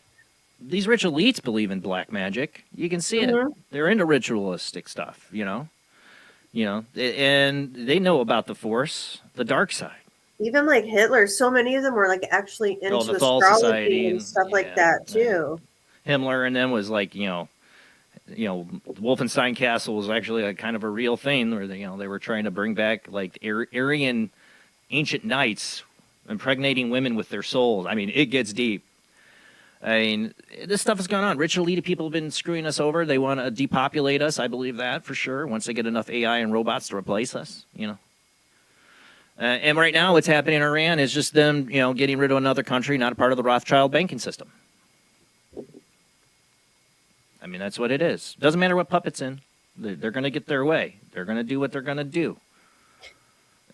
And lots of people are going to die. They got their roots dug even deeper over the last few years. Like they pulled the trigger, and once that trigger was pulled, everything went, into play, and those roots got in deep. Yeah. I just try to get across to people is don't I don't support Iran. I think it's an evil country. But I ain't taking the side of the U.S. military going in there and killing a bunch of people, or getting involved at all. That's as simple as that.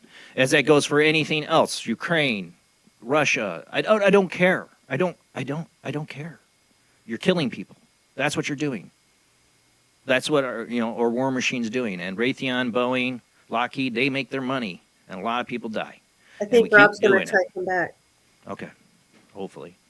We just keep doing it. We just keep repeating this stupid cycle. And they put big orange turds or dementia agile presidents up there for us to scream and yell at. And they're just a stupid puppet. Somebody's hand up their ass. We got to really get down to who the real people are behind this. Fight with each other and call each other stupid and this and this and that. Yeah. Right wing or libertard or, don't do that. Don't do it. We are all human. We are all one. We're part of the same force, the consciousness field. No, except love, the extreme empathy. Dems not from 25 years ago. Those ones, the extremists, nutty. The right wing extremists. Oh, well, there's nutty people on both sides of the political aisle. Exactly. And it's meant to be that way. It's meant Mhm. to be that way. We're meant to be. It's meant to divide us, and not make us see. Most common people, we can disagree on some things, about what we think, but there's common things we can all agree on. I don't But want you're not poison in my supposed to food or support water. it like it's your loyal football team. Like, Right, okay, that's what it's turned lost into. a few games, because I'm such a diehard fan, I still got to go for them, even though That's they're sports. growing up. Yeah, you don't hold on to something just because you've already circled it on a piece of paper. No, go to what makes sense to you and do what's right for things. Which is Don't really worry about simple. all the BS and somebody saying this to you. Don't even talk about it online. If you don't want people to say stuff, don't put it online. Yeah, it's really simple. You should be rooting for humans, which is Yes. everyone, And your and for feelings. human life to be protected and sacred. Mhm. And that as simple as that, and love and kindness and non-judgment. And yeah, Iran is an evil country. There's plenty of them, and we can be deemed evil too. We just blew up a school of 100 children. I'm saying all countries are effed up and have powerful people in charge that are ruining things for everybody else while they get rich. That's just the story of the ages. It's constantly going, and we keep yelling and bickering over the stupidest crap while they keep just laughing behind our backs. We are the muggles, we're the peons that don't understand or know. That's what they think, I think, There are elites, I'm saying that are in charge. That just face it. It's a big old club, as George Carlin said, and we ain't in it. And what they're up to is always no good. Always no good. They poison our water and food. They give us the worst. In our air. They try to program us through our television and movies.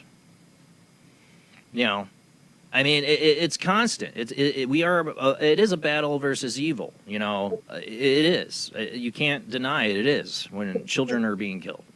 Bill Gates farms are putting things into the corn to make men not fertile, to lower the population, because he's flat said in his own mouth how many million, 120 million, he wants to just knock off that we would be in better shape. He has said it. So he has admitted to putting the stuff in the corn to make men unfertile. He's got control over all the potatoes that McDonald's uses. He's putting mRNA. Look, we're trying to put in protections for glyphosate. tomatoes. We're trying to put in protections for glyphosate. When the own Health and Human Secretary just said to Joe Rogan, RFK, I tried to back him. He said he's going to be out. He said, yeah, this is stupid.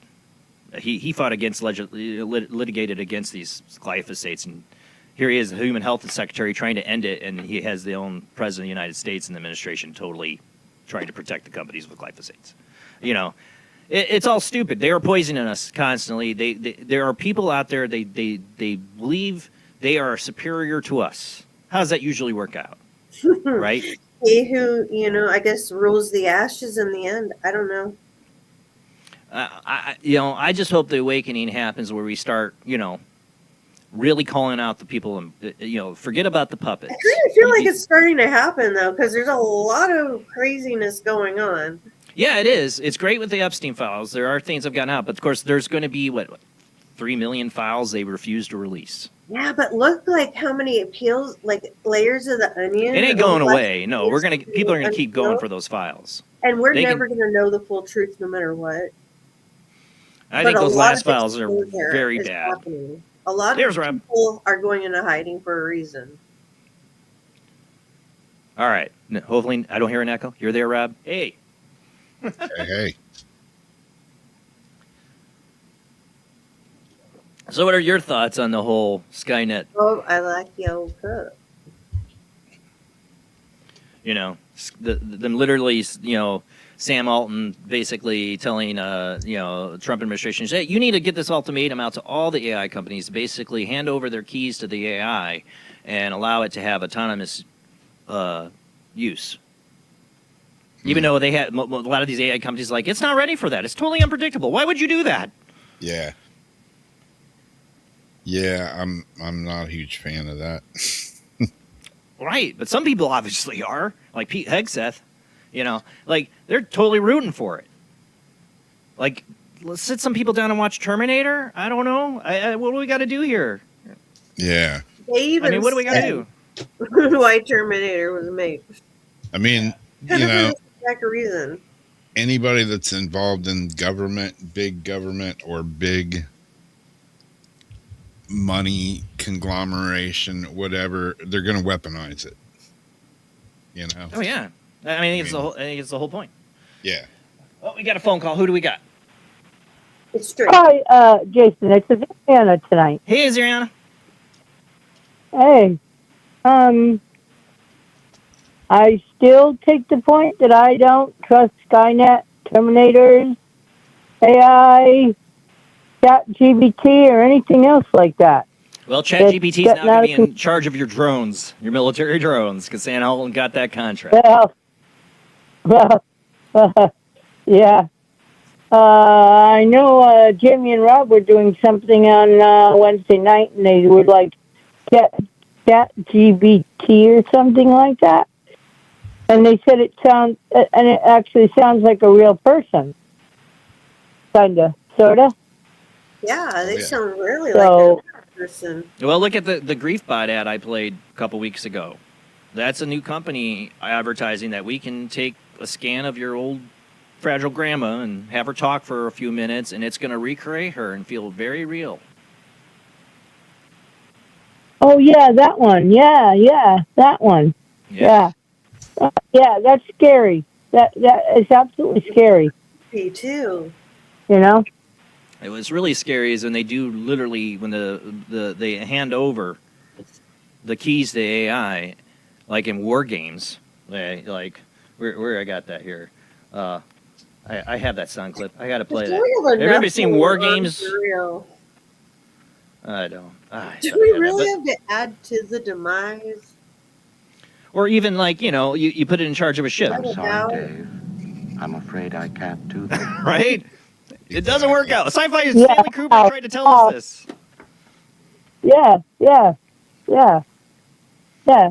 Now, I know when the quote internet came out, it was supposed to be easier. I don't know if it was supposed to be fun, but it was supposed to be easier. Mm-hmm. And that was a good thing if it makes things easier, okay? However, what it's grown to is a little troubling, A little troubling. I mean, at the same time, I talked to in '96.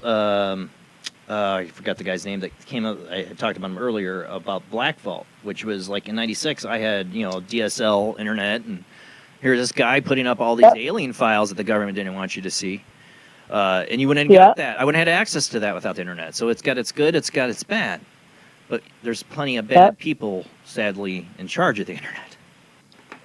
Yeah. Well, I know if you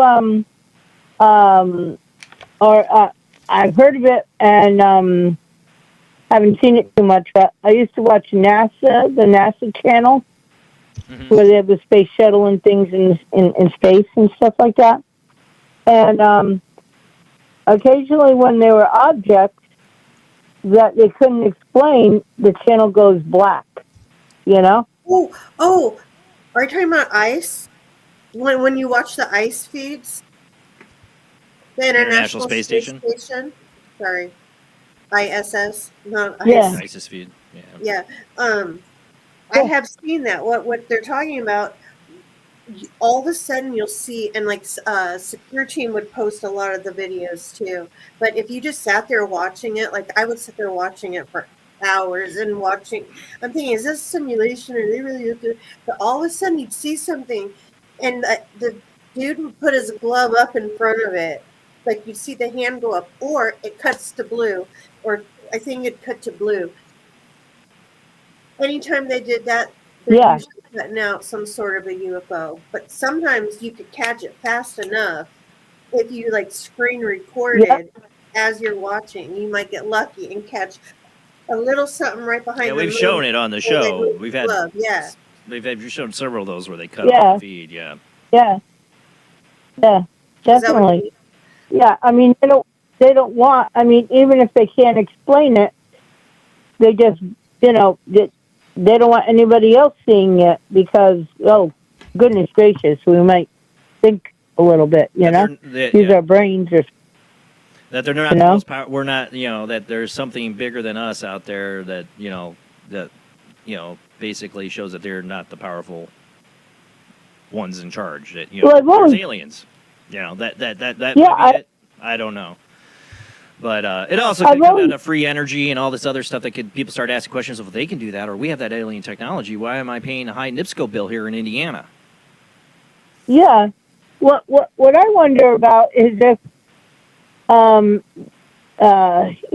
the people in power, if they had alien technology, and we have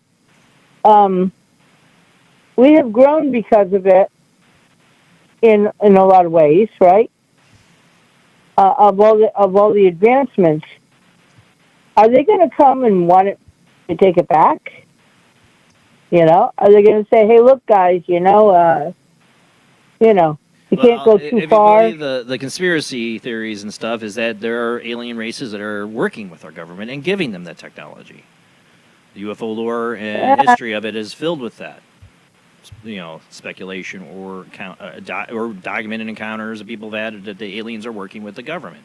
Bob Lazar is saying that the 9 ships in the S4 facility were given to us by the aliens. Right. Yeah, obviously, they don't have a prime directive.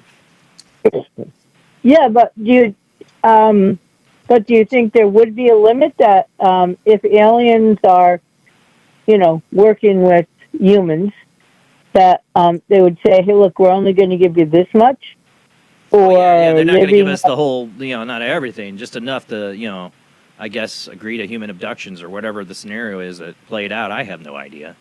But I don't think they're giving us everything. Greedy, Yeah, but they're giving us just enough. They could be greedy.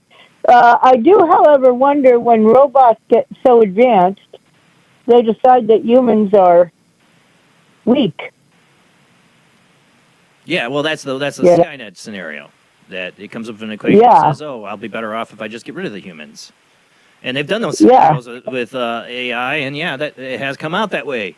AI decides that humans are not worth the time. They feed it the whole internet and thinks humans should be destroyed, and I don't blame it.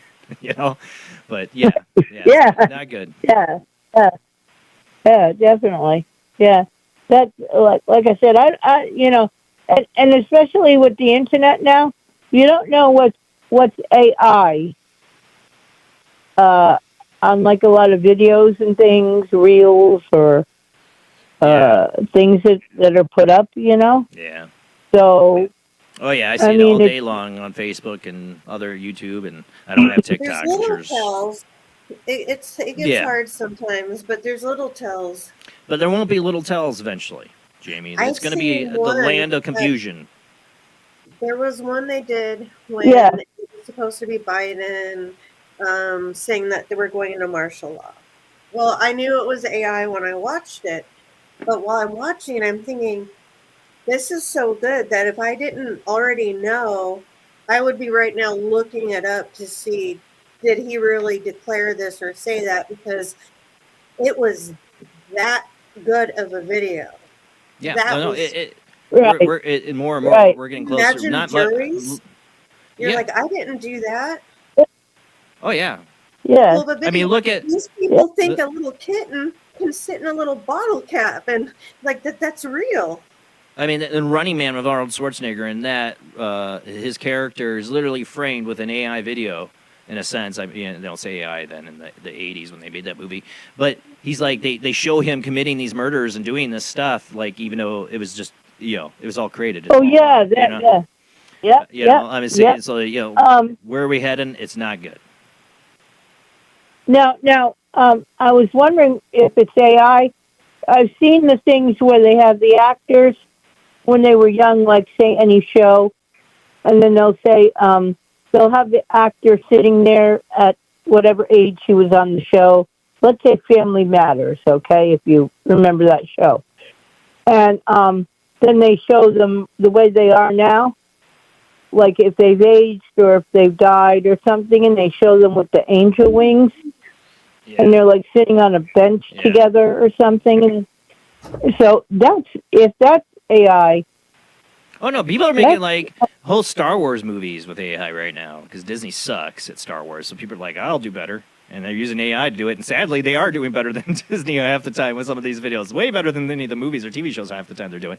You know, I mean, all that's coming to in the next year or two. It's going to be just, you're not going to be able to tell. We're not very far off. Anything could be total. The AI is getting so advanced with the video AI like that you're not going to be able to tell. Right now, there's signals, there's signs, you know, things you can tell, but they're just perfecting it. Eventually, you will not. There won't be any way to tell. I guarantee it's going to get that good. Right. I think eventually, like, as far as movies are concerned, there'll be no actors. It'll all be AI. Right.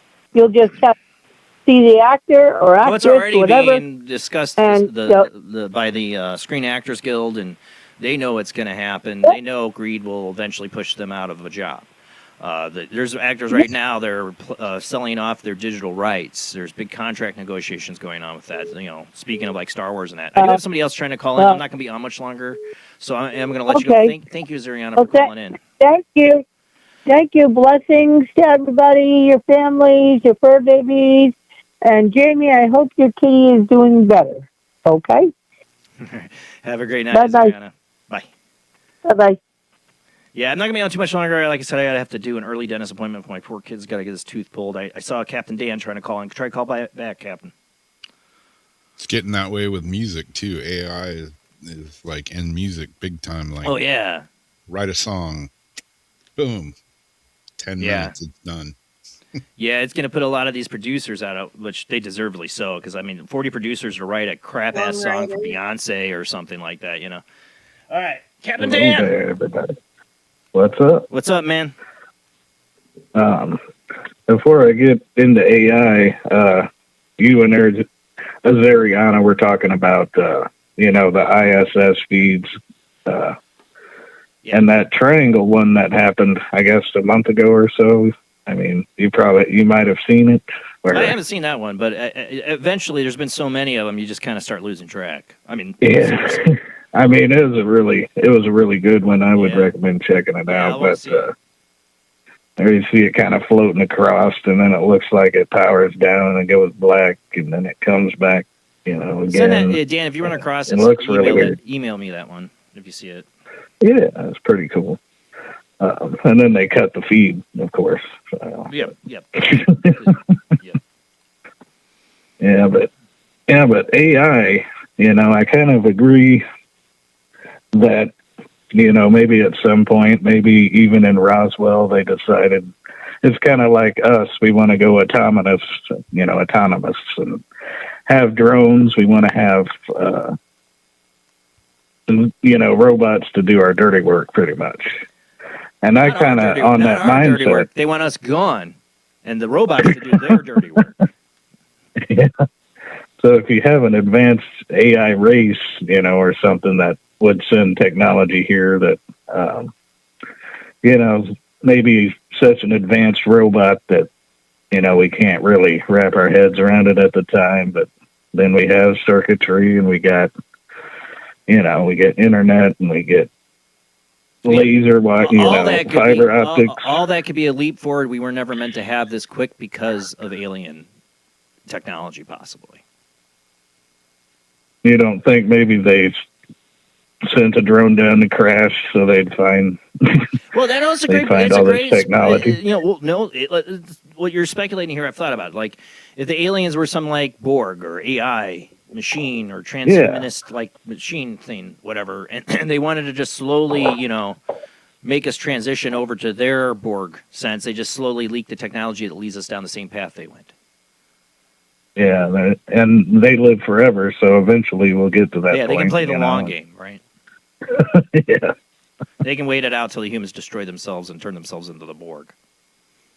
Yeah, but, I mean, for me, it's hard to imagine. I mean, you've seen a ship, too. You're like, well, that could never be shot down. There ain't no way that could I don't know if it could be accidentally shot down or crash. not, but I mean, I'm like, there's no way. Like, if that's our technology, then dear God, why? Like I said, why am I paying a NIPSCO bill like this? You know, I mean, like something to lift that much mass silently float in the air.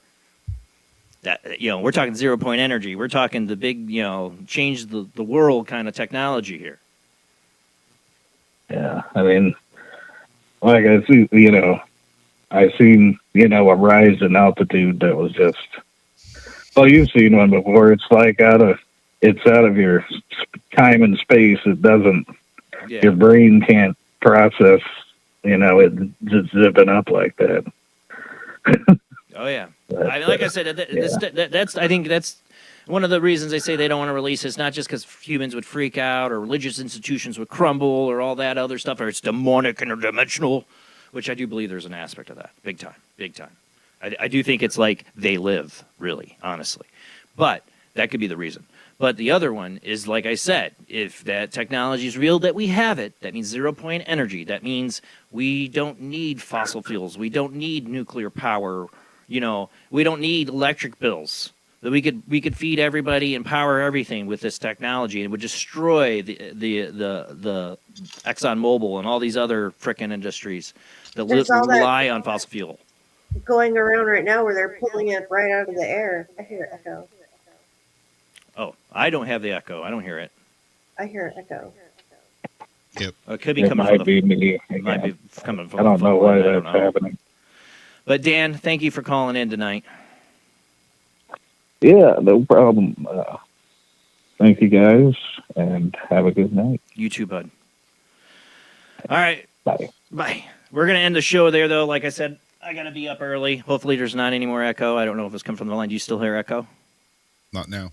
Okay. I think it was just coming back from the phone line. Sometimes it does that. I don't know why. Bad cable. So do you Yeah, think go ahead. that latest picture of Jim Carrey is really Jim Carrey? Oh, God. I mean, we were talking about that at work, my wife. I think it is. I think he's had really bad plastic surgery. I know people are like, they got to Jim Carrey, because Jim Carrey has said a lot of things. They're very interesting. Yeah. You know, and people are like, he's been replaced. I don't know. I think it'd be easier for them just to kill him off and fake some kind of weird death or something. You know, like, I mean, why would you hire somebody to replace him? That's what I've said. Like, in the Epstein files, they're saying Joe Biden was replaced. I can see why you would want to do that. You got to keep the power of Biden alive for the family, you know, or something like that. Yeah. You know, got a robot to replace him or something. It's all crazy. But yeah, behind the veil, behind what these evil elite people are doing, God knows. God knows. Yeah, I don't know. I think it's just really bad plastic surgery, sadly. I don't know. What do you think? Maybe they got Jim Carrey. I don't know. He said he would never have work like that done. And he also said, if I come back out of retirement, it's not me. So who knows? Or this is the thing I postulated to my wife. Is Jim Carrey effing with us? That could be too. I mean, like the way he said, I'm dead, you know, like is Jim Carrey effing with us? Because that just seems like a Jim Carrey move. Or did they get to him? I don't know. I really don't know. Yeah. We have bigger problems, sadly, than Jim Carrey. As much as I love like the Truman Show and other movies he's done, we have bigger problems. And hopefully they didn't get to Jim Carrey, but I'm afraid they might have. Or he had bad plastic surgery, which is very common in Hollywood. I just looked at the newest picture that came up, and it was like, oh yeah, he has tape on his face, and they zoomed in on the side of his face, and if you look, there's like a tape patch, like they were putting a mask on him, on somebody else to pretend to be Jim Carrey, or Jim Carrey did it, and it is Jim Carrey, and he's just doing it to F with everybody. Yeah, I honestly don't. I wouldn't have no idea. Any of it past me. Like any of it, I would believe. Land of Illusion, my friends, or Confusion. Land of Confusion, great Genesis song. Yeah. You don't know. I mean, you don't know. That's what I'm saying. We're gonna be in that world. We're not gonna accept or know if anything's real. We're not gonna trust anything. We're about there. We're there. We definitely don't trust your government. Pretty much there. We're there. Yeah, we're pretty much there. You know, I mean, I'm already there. I mean, I think as a whole world, we're been there. Now this is a whole nother level. I've been there for a long time, and then it's always like, "Welcome to the party, pal." To the next person that opens their eyes to this, right? It all come together. Yeah. I don't know. Pod people, Zuriana, right? Pod people. I was waiting for Jim Carrey to go, "Wah!" Or something like that. Pull the mask. Or lizard people. They're lizard people. I don't know. I mean, I remember Jim Carrey did a whole photo shot with David Icke, and was a big David Icke. That's what I was saying. I don't know. And and him and his ex-wife they were still friends, going against vaccines. And the guy was definitely a target, maybe. I don't know. Or he's messing with us. I really couldn't tell you.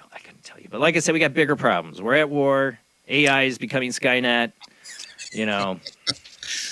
Aliens are going to be here or be faked to be here. I don't know.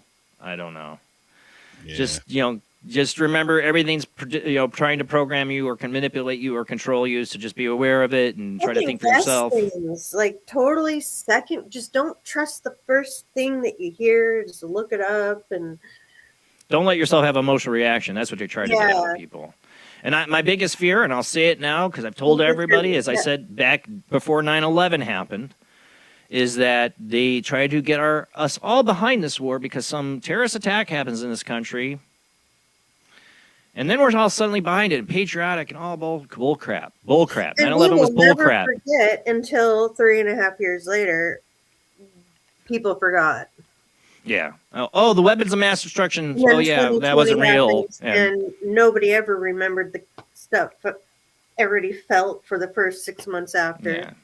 I'm just saying, all right, the public's not really behind this war, so things will have to happen. That's what I'm saying. Just be aware, be cautious, and keep your eyes open. Don't trust anything you see. Yeah, be cautious and keep your eyes open. You see something strange, trust your gut. Be vigilant. I'm going to end the show there. Got to get a kid up for the dentist tomorrow. Wish me luck with that. Poor Liam has this baby tooth that does not want to come out, and he's got to get that pulled tomorrow. And I got to keep him home for school for it. And he's like, "I'll go to school in the morning. I got a math test I got to do." And I'm like, "Yeah, we ain't going to try to chance that. You'll take it tomormer." Yes. Tie a string to it. Tie it to a bottle rocket. Take him outside. We've joked about that. Yeah, this thing's really wedged in there though. I'm worried about how this is going to go for him tomorrow. I hate the dentist, so I have anxiety for him. Mm-hmm. And so I'm really oh my God. So I need to get to bed. Thank you guys for watching tonight. Love you all. Thanks to everybody who supports the show. But that is it. We will be back next Sunday, same bad time, same bad channel with Mark Ferrantino, The Theory of Super Relativity. Next Sunday, like I said, 10 p.m. Central, 11 p.m. Eastern, 8 p.m. Pacific time. And don't forget to follow, subscribe, check us out on YouTube, Facebook, and Twitch, I guess. Yeah, whatever. TikTok. Not on TikTok. We're not on TikTok. Screw TikTok. They would kick us off of there anyways now that it's controlled by the America. Whatever. Screw all of them. Screw the puppets. Screw the elites. Screw them all. It's about us. Come together. Love, empathy, compassion. Do what you can for your fellow person. Be kind to each other. That's all you can do. Peace is every step, my friends. You can't control these evil things these people are doing in the world. All you can do is what you do with the person right next to you, the loved ones you have. Spend the time with them. Enjoy your life. Don't let this stuff get you emotionally attached or reacted to it. You can't change what evil people are going to do. You can just do what you can do. Peace is every step. I say it every day. Thank you guys. I love you all. We will see you next Sunday.